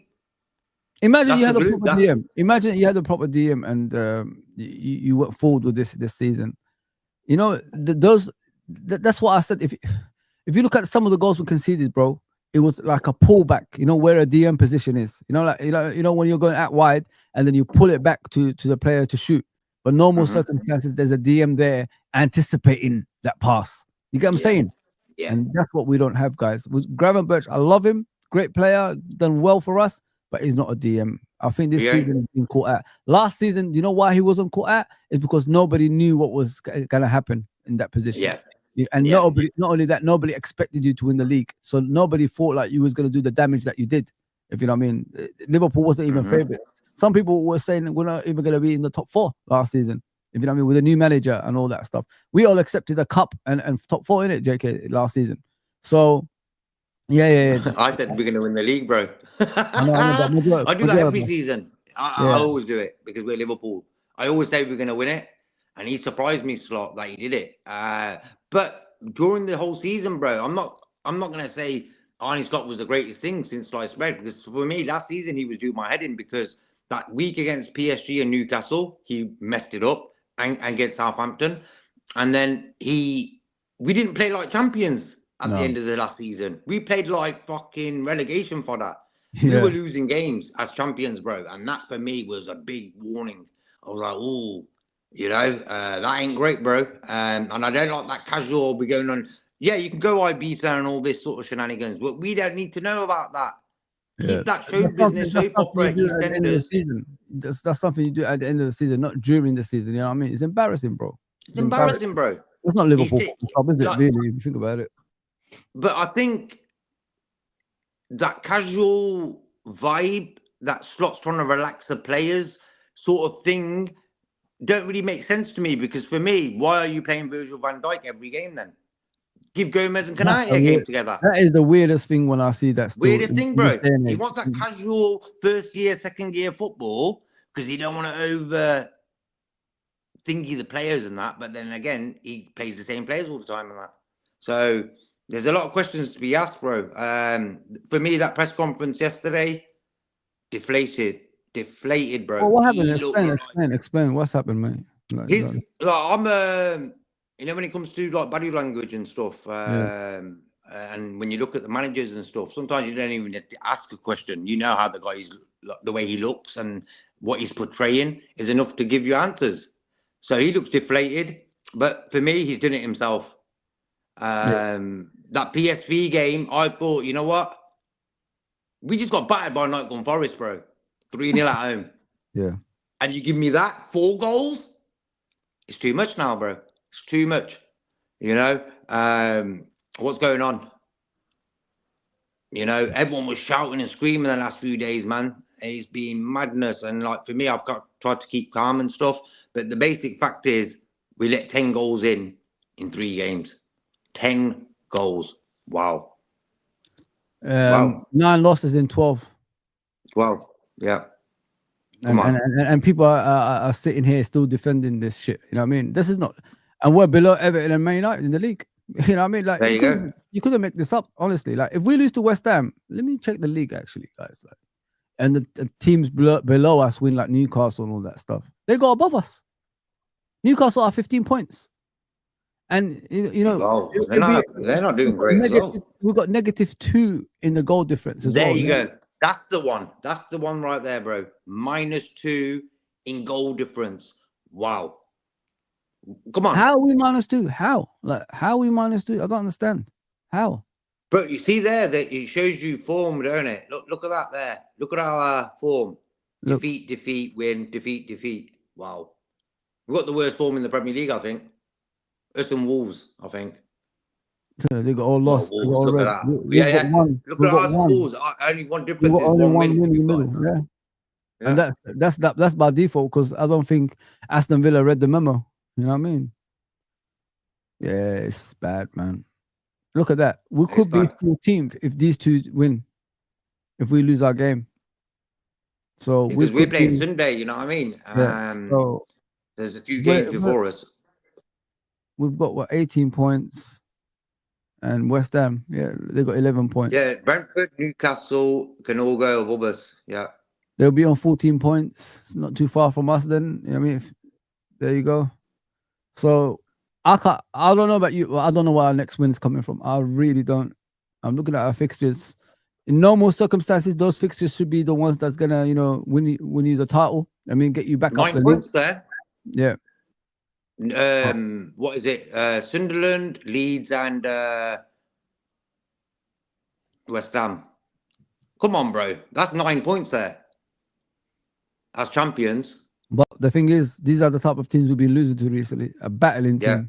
Yeah. The organized. Fight. Because what I said yesterday as well, JK, is if you look at the teams we lost to recently, who's an outstanding performer in those teams? Nobody. All teams have to do is just organize themselves and just play Liverpool. And the organization beats you. Because if you look at Nottingham Forest, who was the outstanding performer in that game? Do you remember? I don't. Elliot Anderson, for me, bro. No, him and Casado beat us on their own. He wasn't even all that. I don't think in this game he was all that. I didn't see him that much. He just did the basics, bro. He did the basics. You look at the PSV game. Do you remember anyone that stood out? Yeah. No? Like you had some kebab shop owner looking players in that team, bro. They were destroying us, bro. Sorry, I'm like, bro, these guys look like they work part-time in a kebab shop and part-time playing football, and they fucked us up. Simple, bro. There you go, bro. You know what I mean? All you have to be, what I'm trying to say, guys, is all you have to do is be organized and you're fine. That's it. That's simple. It. Organized, adrenaline, and initiative. Them 3 things, you beat us.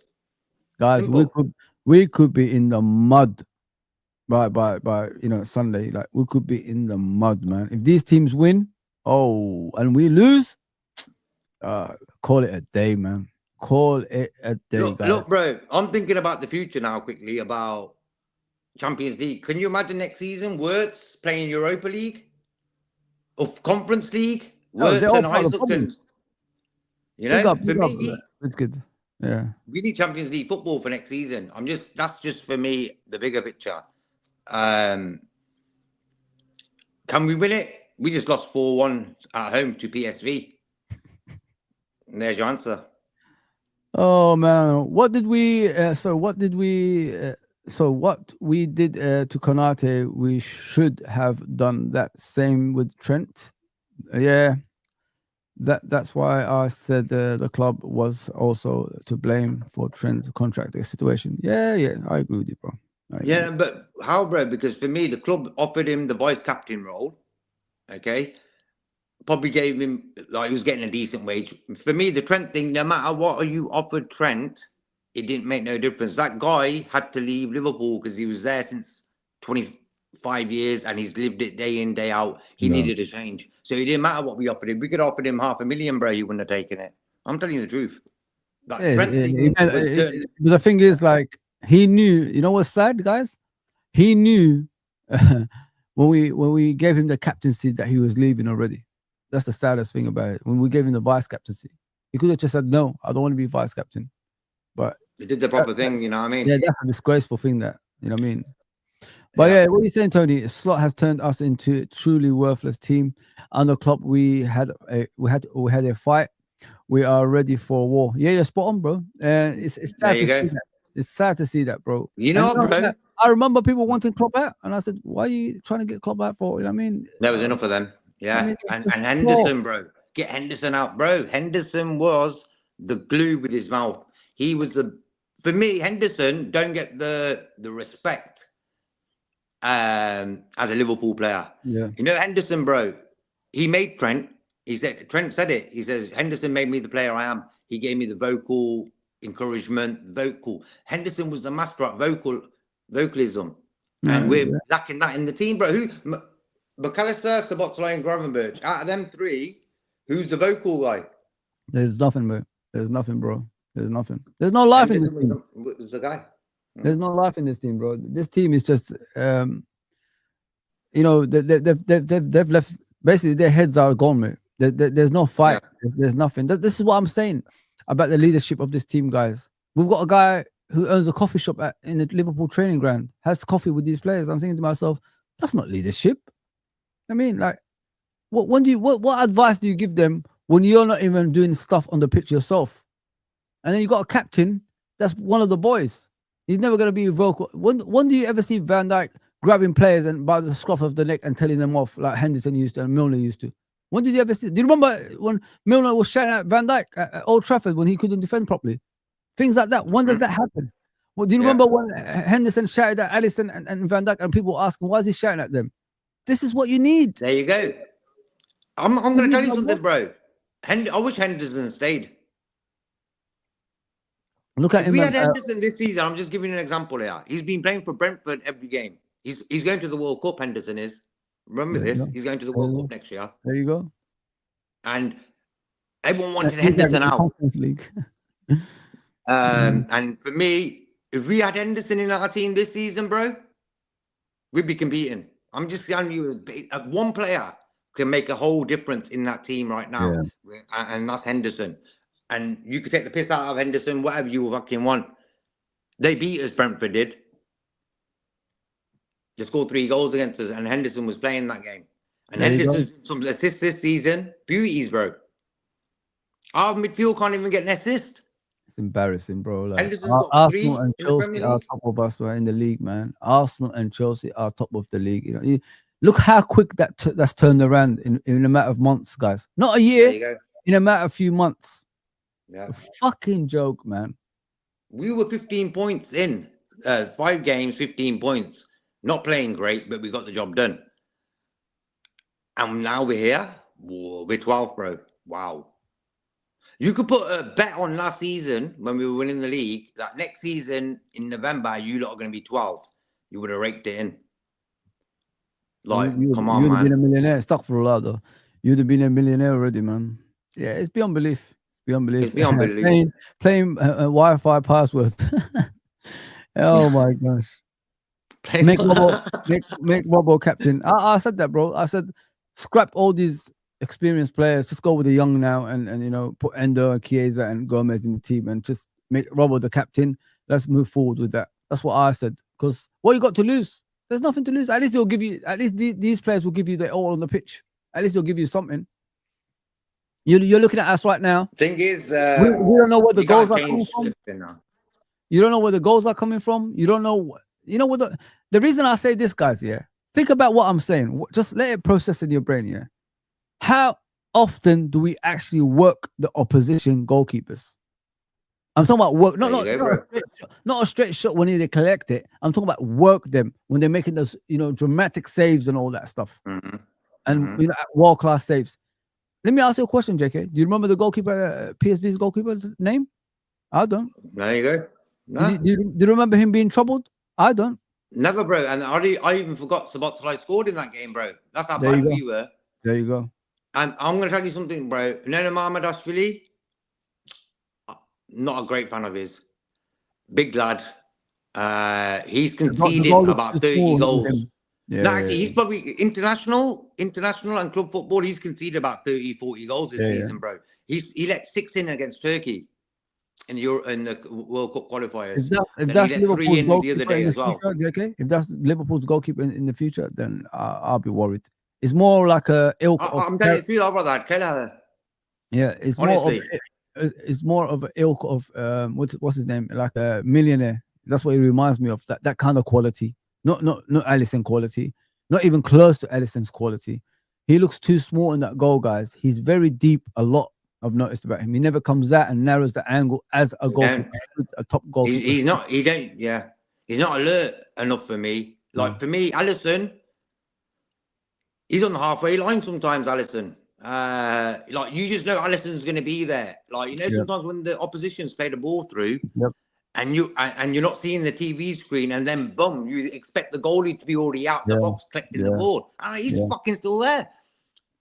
He's letting too many goals. He's not getting protected by the defense. Because why? We're lacking that guy in front of the defense, that DM. And it all results to that, really. Because for me, when you got Fabinho, he protects the Virgil and Konate and the goalie. He's that important. A Fabinho, a Rodri, them type of players. Arne Slot don't like a DM playing team. Arne Slot don't like DMs, and he don't like number 9s. Let's be truth. He don't like them two positions. And for me, they're probably the most important positions in a team. A DM and a centre forward. One stops the goals, the other gets the goals. And this guy, for some reason, don't know how to use them two players in his team. Let me show you the actual goals, and I guess Nottingham Forest. How easy it was, and it frustrated me, the life out of me. Let me show you. Let me show you guys. I can't show you the full game, of course, but I'll show you the. Take care, Copfather. Take care, bro. Huh? I'll just let peace to Copfather. Oh yeah, big. Was he gone? Oh yeah. Take care, brother. Yeah, he's a quality lad, man. Always supportive. Always, man. So you should come on sometime, innit? I said that to him today. He said he wants to do his own thing, innit? The corner, yeah. Watch this space here. Can you see what arrow is here? Watch this space. Watch this space, bro. Watch where the guy collects the ball. Watch this. So the corner is taken, yeah. Everybody's in the box. Everybody, apart from these two here, Salah and Jones, yeah. Jones is a midfielder in this game. I don't know what he's doing there, bro. I have no idea. He should be in the box with these guys around this area. But it is what it is. That's lack of, awareness and organization. Bro, but look where the ball come from. The sky. There. How did this guy manage to control the ball there without any pressure? See Szoboszlai still further away from him and look up and place the ball in the top corner right there. Right there. Yeah. How is that allowed? Do you get what I'm saying? How is that allowed? Look at the line there, bro. You got 5 guys on the line, so they're why are they there? That's what I understand. Like, why are they all there? Stay on the fucking line. Because for me, a manager will say, "Hey lads, I want you in a line on that line," and look at them; they're all on that line. Not one of them players there used his own initiative. And think, you know what? Sense of danger. Step forward like aware of danger. He brought that down, bro. It wasn't a There volley. you go. He brought that Made a down. cup of tea, read the paper, and Look. got it into the back of the net, bro. Brought it down. Look, that's when he brings it down, looks up, and shoots in that top corner there. No chance for Alisson. Yeah. That's from a corner, guys. You know, look at that organization. That's poor organization. What we used to do with the zonal marking is anyone inside that area here, in this vicinity here, this area here, JK, is marked one-on-one, because those people there normally attack the ball when the ball is coming towards them, right? So outside that, they have to be man-on-man marked. Had one of the most dangerous players in the box, which is a centre-back, have all the time in the world and score a goal like that. Look, and Alisson is moaning. Look, he's complaining. Who's marking him? Nobody was. Look at beforehand and look afterwards. He just got away. Look, you know what? One thing I hate about football in the modern day, guys, is pretend you're marking. There's no. What I mean is there's no aggression and there's no commitment in marking that player. You pretend to mark. You're just trying to be a distraction, and that is it. But if it's a corner, you have to be fully tuned. You have to be really interested in that player for him not to score a goal. And from what I see, just like our head coach, when he's pretending to drop people, I see that on the pitch as well. They're pretending to mark over here. There's no ambition for them to stop the player from scoring a goal, if you know what I mean. Because there's no way that should be allowed in any profession in life. There's no way a player should get away from the defense in the 6-yard box, come outside in the empty space right there and control the ball like that and shoot like that. There's no way. There's no way to be allowing that. From a corner, especially. I don't care if it's open play, but from a corner, that's criminal. That should be questioned. And the worst part of it is every other team in the Premier League will rush out and block that shot. Look at our players, where they're standing. All in the 6-yard box. All of them. Nobody's rushing out, trying to stop that goal. It's a freaking joke, man. You know, like for me, bro, football, I'm telling you the truth. You've played it, I've played it, and at our level of football, we never really listened to the manager. We just knew we were playing up front. So you never really listen to the manager. He wouldn't say, oh, if you did this, if you did that. He just like, you're playing up front today, and that's it. We just got on with it. You know what I mean, bro? I think sometimes when you overcoach a team, you're gonna make mistakes like that, where you got 5 guys in a line, in a line so straight, you can use that as a spirit level. Exactly. And that's what I mean, overcoached. Use your own brain, lads. The ball's coming into that area, get there. Look at this as well. Look how many players we've got back here. 1, 2, 3, 4, 5. Yeah, that pass should not be made at all from the winger that's got the ball right there. That pass should not be going. And number 2, McAllister. Look at his behavior, guys. On this, look at this. Look at this. He's already next to the player. He should be stepping back a bit to make it difficult for him not to turn. So as soon as he turns, he's already there anticipating the skill. But he runs towards him, and look what happens. There you go. Left him for dead. He ran towards the ball, guys. That's a criminal offense. You keep your position. You keep your position. You don't run towards the ball. You make it difficult for that player. McAllister made it no difficult. The guy turned him with ease. And look at this goal, guys. Let me show you how this goal went through. This what number is it? 37, right? That one. Is it 37? Yeah, I think it's 37. Look at the way. Look at Gakpo. Watch this, guys. Watch this. Look. Left Gakpo for dead. But the thing is, that's not Gakpo's job. That's a DM's job. That's where a DM's supposed to be. Because DMs, what do they do, JK? They read where the ball is gonna be, right? And then they go there aggressively and stop the ball going in. Our DM, I don't know where he is. I can't see him. Oh, he's there. That's him in it. There, right there. He's all the way out there, protecting the right side.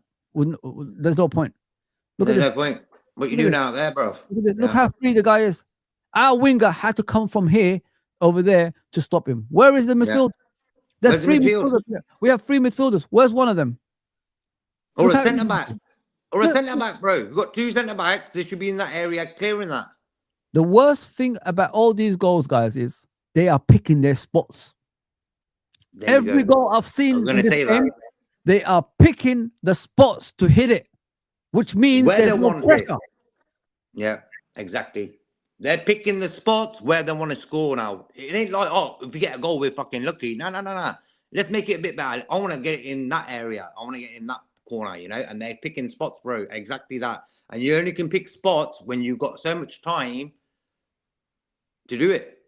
And that's what got teams are doing. We let 7 goals in 2 games at home, bro. 7 goals. That's too much for me. 7 goals, man. We should be scoring 7 goals. It ain't over. Don't worry. I'm going to go to the next game as well as PSV. I'll show you again how teams are picking their spots. Which means our players are not doing their work, which is defending. If players are picking the spots in the top corner, that means our players are not showing what they're supposed to do. And this is where I criticize Arne Slot, because it's the same every game. And you're putting the same players in the team in every game. And you're playing the same players in every game. And they're making the same mistakes in every game. Like, what is going on? When are you as a head coach gonna sit with these players in a big screen projector and tell them what they're doing wrong individually? The position they're taking up, the way they're losing the ball, the way they're passing the ball. I could name you every deficiency in every player in every game we played right now. What's the problem with Gravenberch? Positioning. What's the problem with Gravenberch? Can't pass the ball. Can't string 2 passes together to his own players. What's the problem with Gravenberch? Doesn't run back enough for the DM position. What's the problem with McAllister? Can't pass the ball to save his life. What's the problem with McAllister? Can't run to save his life. What's the problem with McAllister? People get past him easily. I mean, I already named you 2 players, what their problems are. And there's more to those problems that I haven't named for those 2 players. You know what I mean? What's the problem with Salah? Doesn't run back enough. What's the problem with Salah? Doesn't create enough. What's the problem with Salah? Doesn't score enough. So why do we have you on the pitch? What's the problem with Gakpo? Doesn't do anything apart from the same trick every week. What's the problem with Gakpo? Doesn't run back enough. What's the problem with Gakpo? Doesn't create enough. See, this is what I'm saying. It's the same shit every week. We can see it. But for some reason, they're going to play again. And they're going to play again. And they're going to play again. And we're still going to play midfielders in defensive areas. What I don't understand, JK, you could explain this to me. If you're losing by 1 goal, I think it was losing 2-1 at the time, and you took off Konate and put Gravenberch at the back. Gravenberch can't even defend as a defensive midfielder. Why are you putting him as a centre-back? Mm-hmm. Explain that to me, JK. I don't understand. Mm-hmm. I'd rather have a defender there. You know what I mean? That's a regular defender than a person who can't do the basics of his job, which is protecting the back 4. Like the makeshift, like for me, you only put players in positions when you're 80th minute into a game and you've used all your 5 subs. Okay? And what happens? The right back gets injured. He can't play no more, but you've made the 5 subs, ain't you? So what you do, you can say, hey, so what's like, jump in there for 10 minutes. You understand? Yeah. But what it is, we started Curtis Jones at right back against PSV, bro. There you fucking go. And it's as simple as... When I seen that the other day, I was so annoyed. I was like, Curtis Jones at right back. He played at right back against Everton, smashed it, played great, and then scored an own goal against Fulham the next game. And had a terrible game. And then you're playing him again at right back and we get battered 4-1. You couldn't make it up, bro. But look at this goal. Make it up, bro. I do not want to see no midfield at right back no more. I keep telling you guys that. I don't understand what, because don't forget there's this pro fans that think they know football that saying it's okay for Szoboszlai to play as a right back because they miss Trent. That's the whole point. They're not going to tell you the truth. It's because they missed the long balls from the back and all that stuff. That's why they want Szoboszlai at the back. It's nothing to do with Szoboszlai's talent of being a right back. It's because they missed those long balls. They want to reminisce of Trent days. We have to move on. We have to be more. I'm going to tell you something quickly as well, bro. I seen a video today about Trent against Olympiacos. They were in blue, Real Madrid were. But, bro, in the passes he was doing in the game, it was the ones he used to give Salah. You know that? It was just like, bro, it was just like, yo. Trent helped Salah a lot. Gave him the service he needed to be the player he became. And that's how, like, for me, Trent, one of my favourite Liverpool players. Talent-wise, you ain't getting no better. His passing is next level. Look how wrong this is. And I don't care what people say. I don't care about Trent anymore, to be fair, mate. Sorry, I'm not being rude or No, anything. he chose what he had to do, innit, for himself. Yeah, but the thing is, That's his choice, bro. we lost a lot of goals because of him as well. Don't forget his lack of defensive work rate. Look at this goal, brother. Look at this goal. What's wrong with this area here right now? What is wrong, JK, when you're looking at this? What is He's wrong thinking there, I've got two options. Go through the middle of them or go onto the right side. So he's got options there because of you know what's wrong with way this? we're defending. Look at the space, JK. Look at the space, mate. Yeah. Look He at can the organize space. a wedding. Look at the space. Yeah. Look at the space. Look at the space. So you gave him a space to run with the ball at you. So, and not only that, he backed you into the box. So when the ball was played from this area, when the ball was played there, you should be, sorry, I don't know what's happened there. You should be on him straight away. Make it difficult for him. And make sure the winger, make sure Rio over here is backing you so you can make both areas difficult. You know what I mean? But no, look, space, space, space, space, space, which gives him the momentum to run with the ball. Do you know what I mean, JK? So when you're running with the ball and you're going inside the box, it's impossible for you to stop him because he's already going fast. He's going so fast. If you try to tackle him, you'll probably give a penalty. There you go. So he cut in. Look, two players couldn't stop him. Yeah, he cut in. Alisson even made an outstanding world-class save. Look at the power he put on that. And what do you expect? Someone to be here, right? Where's our DM? No longer DM there because our DM has become a centre back because you've taken off the defender. So now look at the space. Every goal that we concede, every goal that we concede, look at the comfort of the player that's striking the ball. There we go again. Look at this. There you go. There you go. Space.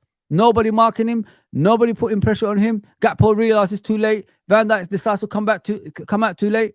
Bottom corner. No chance for Alisson. He's picked his spot again. He's picked his spot again in that goal, bro. There you go. Look at that. He picked his spot, bro. He could have made a 3-course meal there. The amount of time he had there, bro. Like, have you noticed? It's Liverpool only concede goals because of their poor display in that situation, and every goal there is because of our poor. You know what's sad? No one can read the game. Like these guys can't read the game, man. It's mad. You know what's sad, JK? That's it. What I realized just now is in his wrong foot, the left foot, and he still picked with his left foot and scored a goal, guys. It's not even his proper foot. That's embarrassing. That's Gibbs White, wasn't it? Yeah, he's right-footed, Gibbs White. Yeah. Look, left foot. Even with their wrong foot, they're placing balls in the box. Pause. And look, bro, look at it. Look at the bodies we've got in the box there. We've got 1, 2, 3, 4, 5, 6 people. 6 people in the box, and he's got that much time. So what's going on there? If there was one man in the box, yeah, you'd have that much time. There's 6 of them in there, and he's still got that much time to make a 3-course dinner. And on all 3 goals, as you knocked the nail on the head, they picked their spot where they want to score. That's alarm bells. Thank you, JK. I'm glad you spotted that because I don't think anyone spotted this. Yeah. Every goal that we can see, they're picking their spot, guys. They're picking their fucking spot, man. Sorry about the language, but it's the truth. And the worst part of it is it doesn't have to be in their proper foot. You know what I mean? They could do it. If you're right foot, you could do it with your left. If you're left foot, you could do it with your right. That's how easy it is. It's like a training ground kind of finishing. Do you know what I mean, JK? It's like, because in the training ground, you don't put pressure on people, isn't it, to injure them or anything like that. Yeah, exactly. It's the same. It's the same in the game as well, guys. I swear to you, it's beyond ridiculous. When you're seeing that at your football club, the players not trying is alarm bells, like JK said. It's freaking alarm bells, and it's scary. Oh my God. But you know what it is, bro? Like, I've had games where it ain't really clicking in that, and what happens is you go into this energy zone where things like that happen there, where a team will just batter you 3-0 at home. You know what I mean? Like, you can't get the ball, bro. You can't do nothing. It's just like it ain't connecting. Yeah. And we're in that zone right now. And that's mad. That's why we let 7 goals in, because we're in that zone. I don't know what it is. And for me, it's the manager, bro. The manager is the guy who gives the players the energy to pull out displays every week. every Wednesday, every Saturday, Sunday, whatever it is. Yeah. And that's the manager's job. And Jurgen Klopp was one of the masters at that. Bob Paisley as well. Didn't really probably talk much, but because the players had respect for Bob, they showed him on the pitch how much they respected him, bro. And it's as simple as that. The players show you what's going on inside on the pitch. You know what I'm saying? So we won it last season. So the energy at the club was good. Even though the way Slot maybe didn't play Clays enough, the way we ended up against PSG, blah, blah, blah. But that energy is totally drained now. Why? Because we let 7 goals in 2 games at home. 7 goals. We're conceding 3 goals per game in the Premier League. 3 goals per game. Total embarrassment. Total embarrassment, man. Ekatika, what are you saying, bro? They're not playing for slot. I mean, that VVD handball was blatant, probably looking at basketball once his footy career is over. What the F? Bro, I wish I could explain to you. I wish I could explain to you. That's our captain as well, by the way. You know what I mean? Someone said he might be doing a Gerrard at Blackburn, what Gerrard did at Blackburn. I mean, so that could be true. That could be true. Yeah. You know, Blackburn, Roy Hodgson, when Gerrard missed that penalty. Okay. If he scored that penalty, we would have kept Roy Hodgson still as a manager. But if he missed it, he would have been sacked. And what he did, he missed it and he got sacked. He blazed it over the bar, man. He blazed it over the bar at Blackburn. So far, he left the stadium. You know what I mean? So, yeah, it is what it is. But, yeah, JK, that's me done, bro. Thanks for coming on, my guy. Really, really appreciate that. That's cool, bro. Yeah, what I did today is the preview of the Premier League, guys. Go and check it out if you're watching this back. Looked at every team, explained what I could. I got one wrong, which was Brighton. I thought Brighton was out of form. I should have looked at their league position. And they are doing better than I thought, man. They're winning games, man. They're winning games. Danny Welbeck. I wanted to say this for weeks. I've been thinking, like, Danny Welbeck, bro. It's like he's been playing football for, like, years, like decades. I'm talking decades, bro. This guy is still playing, and check this out. He's scoring goals, man. It's big up. I've never liked him because he played for United and Arsenal. No. He plays for Brighton now, but fair play to him, man.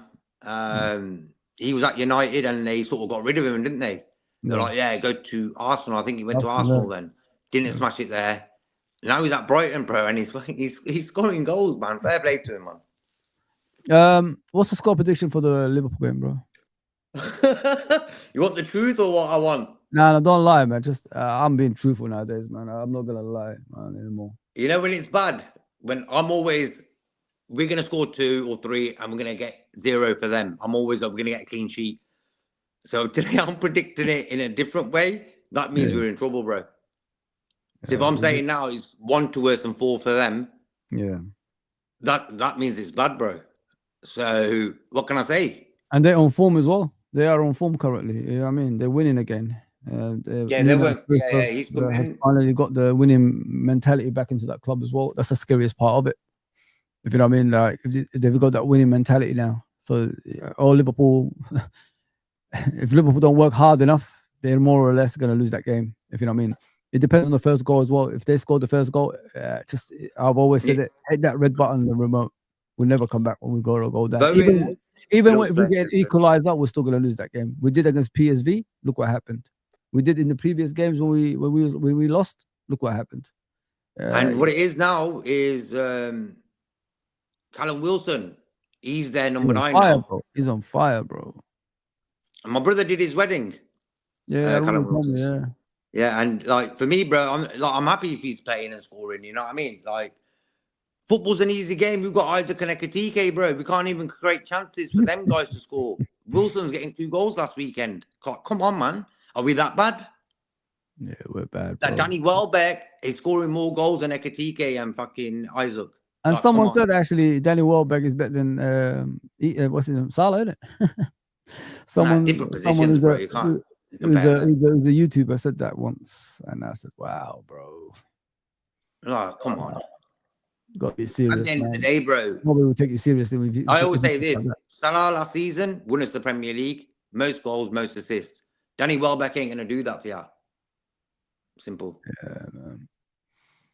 Yeah, guys, as I always say, follow me on all the socials you see below us in the screen right there. I'm on Discord, YouTube, TikTok, Instagram, Facebook, X.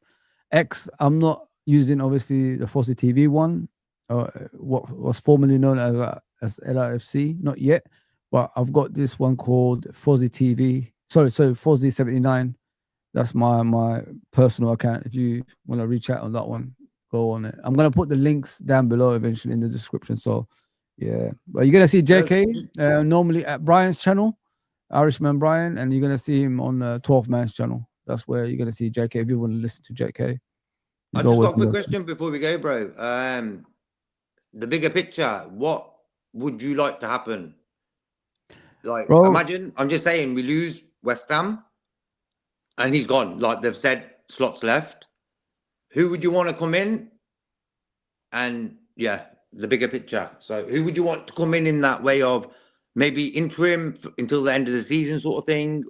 What do you want? Like a proper manager to interim, come in? Interim isn't going to work. I'll tell you why it's not going to work. Say that interim manager, like everybody's asking for Steven Gerrard. I don't know why. The guy is a failure as a manager. I just don't understand why. Yeah, but how can you say that, bro? Because I say he's had 2 seasons as a football manager. He's won one. He won a league title. The other. Liverpool's too big for him. Liverpool's too big for him, bro. As a head coach, I'm sorry. We can't muck about with Liverpool Football Club. You know what I mean?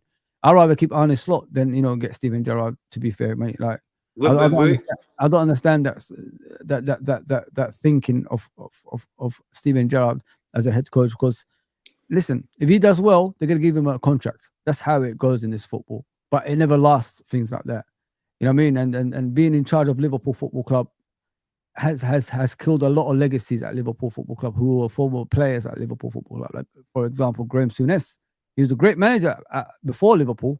Came to Liverpool, one of the worst we've ever had. The guy who destroyed us. That's what they say. And I don't want Steven Gerrard to go through things like that. Leave the guy's legacy intact, man. Just leave him alone. You know what I mean? If he was a great manager, in that way, I agree. If he was a great manager, he should be at a job right now.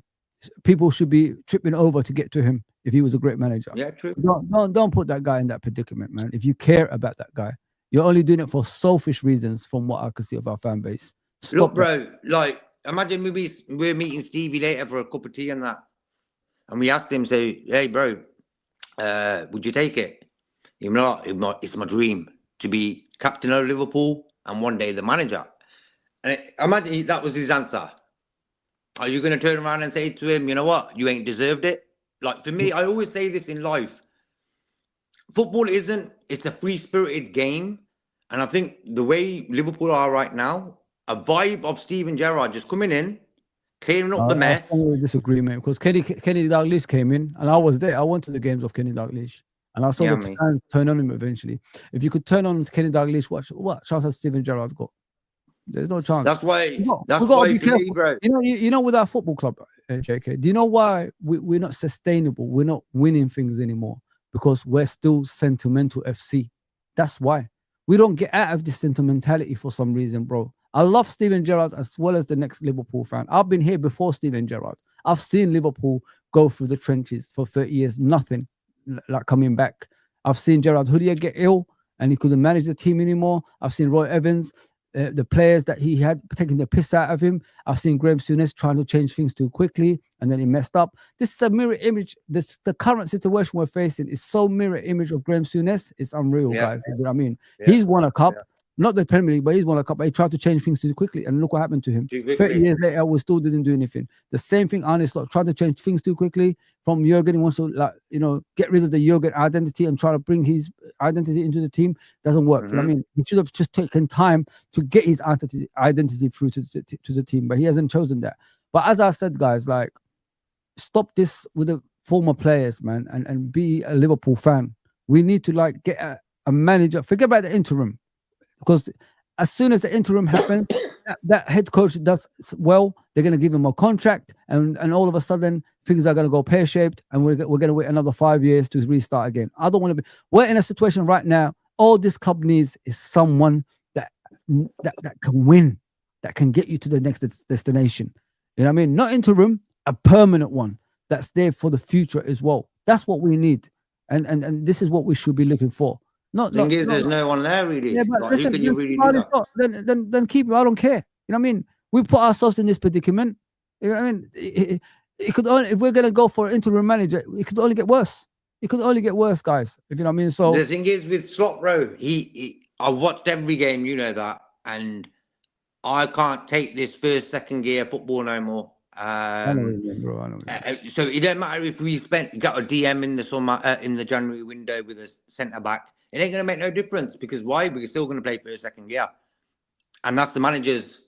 Well, he's gonna pick the same team every single time. That's the problem with him, innit? He's not learning from the past. I don't mind him picking them players, bro. But at the end of the day, if you're not telling them players, I want this much energy at this stage of the game, where we overthrow the opposition within the first 30 minutes, we have not hammered teams. Frankfurt is the only team we've hammered this season, bro. He doesn't, even if you look at last season, what did we actually do that was sustainable? Like, how often did we hammer teams last season? They ain't nothing like that, mate.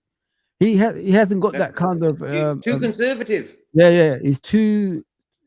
Remember last season, first half crap, second half we started performing and winning games. That was the last season blueprint. Remember, JK? And then we First half, yeah. And then second half, and I thought we were better. So what was he saying in them halftime pauses? You know, he was giving them the energy for them to come out and win us the league, bro. Because second half last season we were smashed. Every game was like the second half we smashed it. Because for me, he was a new guy. He wanted to see the opposition. He didn't know who West Ham and these sort of teams are. So he worked them out in the first half and then bang. I'm thinking he's a sharp guy, Slot. He's the sharp guy. Come on, he ain't dumb. But for some reason, bro, he's too conservative. In that way of, this is my way, and this is how it's going to be. Because for me, football, who are the best players, bro? Maradona, Messi, these type of guys. Why? They played with freedom, bro. Structured, but it was freedom. They just got the ball and did what they want. And that's how you got results.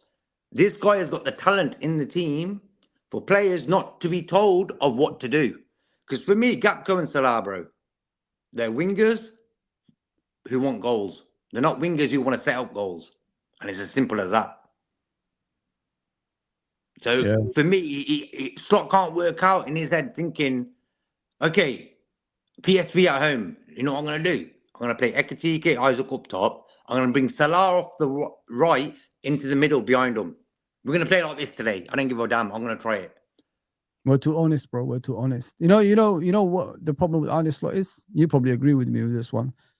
He's too predictable. In a way of he's doing what the opponents expect. You know what I mean, JK? Like if the opponents are preparing for you, they're preparing for the players that you're gonna put out, and he will put the same players out. He will never shock the opponents. Do you get what I'm saying? Like that's what great managers do. They will do different kind of tactics to shock the opponent. You know what I mean? Like, oh, we was expecting this. Damn, they've changed. They've changed to another formation. Oh, they changed. What we're gonna do? Yeah, they've changed to other players that we didn't expect to play. Do you get what I'm saying? Yeah. But it's predictable, bro. It's the same every game.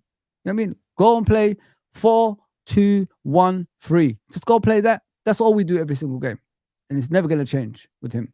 And that's like I said to you in the beginning when we spoke. He's too stubborn because he doesn't want to be proved wrong in regards to playing different players. That's gonna probably win you game. Yeah. And he looks like that type of guy. He don't want to be proven wrong. Yeah, and then afterwards they're gonna ask questions. Mate, if you played these players in the beginning, maybe you would be in a better position in the league than you are right now. Why didn't you go with these players in the beginning? You know what I mean? When you started having that losing run, and then he has to explain himself, and that's something he don't want to do. That's the problem with some managers, JK. They're too proud. You know what I mean? To be wrong. You know what I mean? Sometimes in life, being wrong is what sets you to become a better person. So you could do all those wrongs and make it right. And this is what he's not doing, bro. And this is what's going to get him the sack eventually as well. Yeah. Big up, man. Big up for me, regardless of the result and for the next 2 games. Slot is already gone. I would go for Klopp, Zidane, or even Arola. What's his name? Irola. Big up, yeah. Big up, bro. Have a good weekend. I'm not gonna have a good weekend because we might lose. Yeah, big up. Bless Rodrigo. Yeah, guys, I might come back this evening. Probably late hours. Just keep an eye out. You never know with me. As I said, JK is always on 12-Man Show and Brian Show. Go and check him out on there. And please go subscribe to his channel as well. I don't know when JK is going to start his channel. I've been waiting for it for a while. You know what I mean? Might jump on one of these days. All right, guys. Like, get a new manager. Yeah. Like, big up MK, man. Celebrate his second on Sunday, Fozzy. I'm not going to celebrate anything, bro. I don't celebrate things like that, especially when I'll get my channel on Sunday then, bro. I'm going live Sunday. Never know, innit? Never know. But I get subscribers because of the second, innit? Yeah, I'm not going to celebrate because for me, I don't want to be like Arsenal and United and Chelsea fans. We're different, bro. And I don't. Why would I want to be celebrating it? Because he knows he's done it the wrong way, and the less noise, the better. Because opposition fans love when we're all chucking our toys out the pram. They love it. They're waiting for that. We shouldn't give it on. Like, at the end of the day, smooth operation. Slot leaves, another guy comes in, let's carry on. Because we've got a Champions League and FA Cup and top 4 to get. So there's a lot to play for this season. It ain't like we've got a month left of the season, bro. There's a lot left. Exactly. You know? We're not even halfway through the season. And this is why I think Slot can't do it no more. Because this week we just had, that was like the final nail in the coffin, bro. Because that's 7 goals at home. I can't explain it more than that. Unacceptable, guys. That's very good. But anyway, I got to go, JK. Thanks for coming on, peace, people. Take care. Change moans, things can get better. Oh, don't know, bro. Don't know. But anyway, take care, everybody. Bit late, JK. Take care, guys. To let you know, if you want to comment down below, people. I'm always open to comments. If you want to, have your say. Big up, Clive, bro. Yeah. So please, if you want to chat to me, comment down below. Take care, everybody.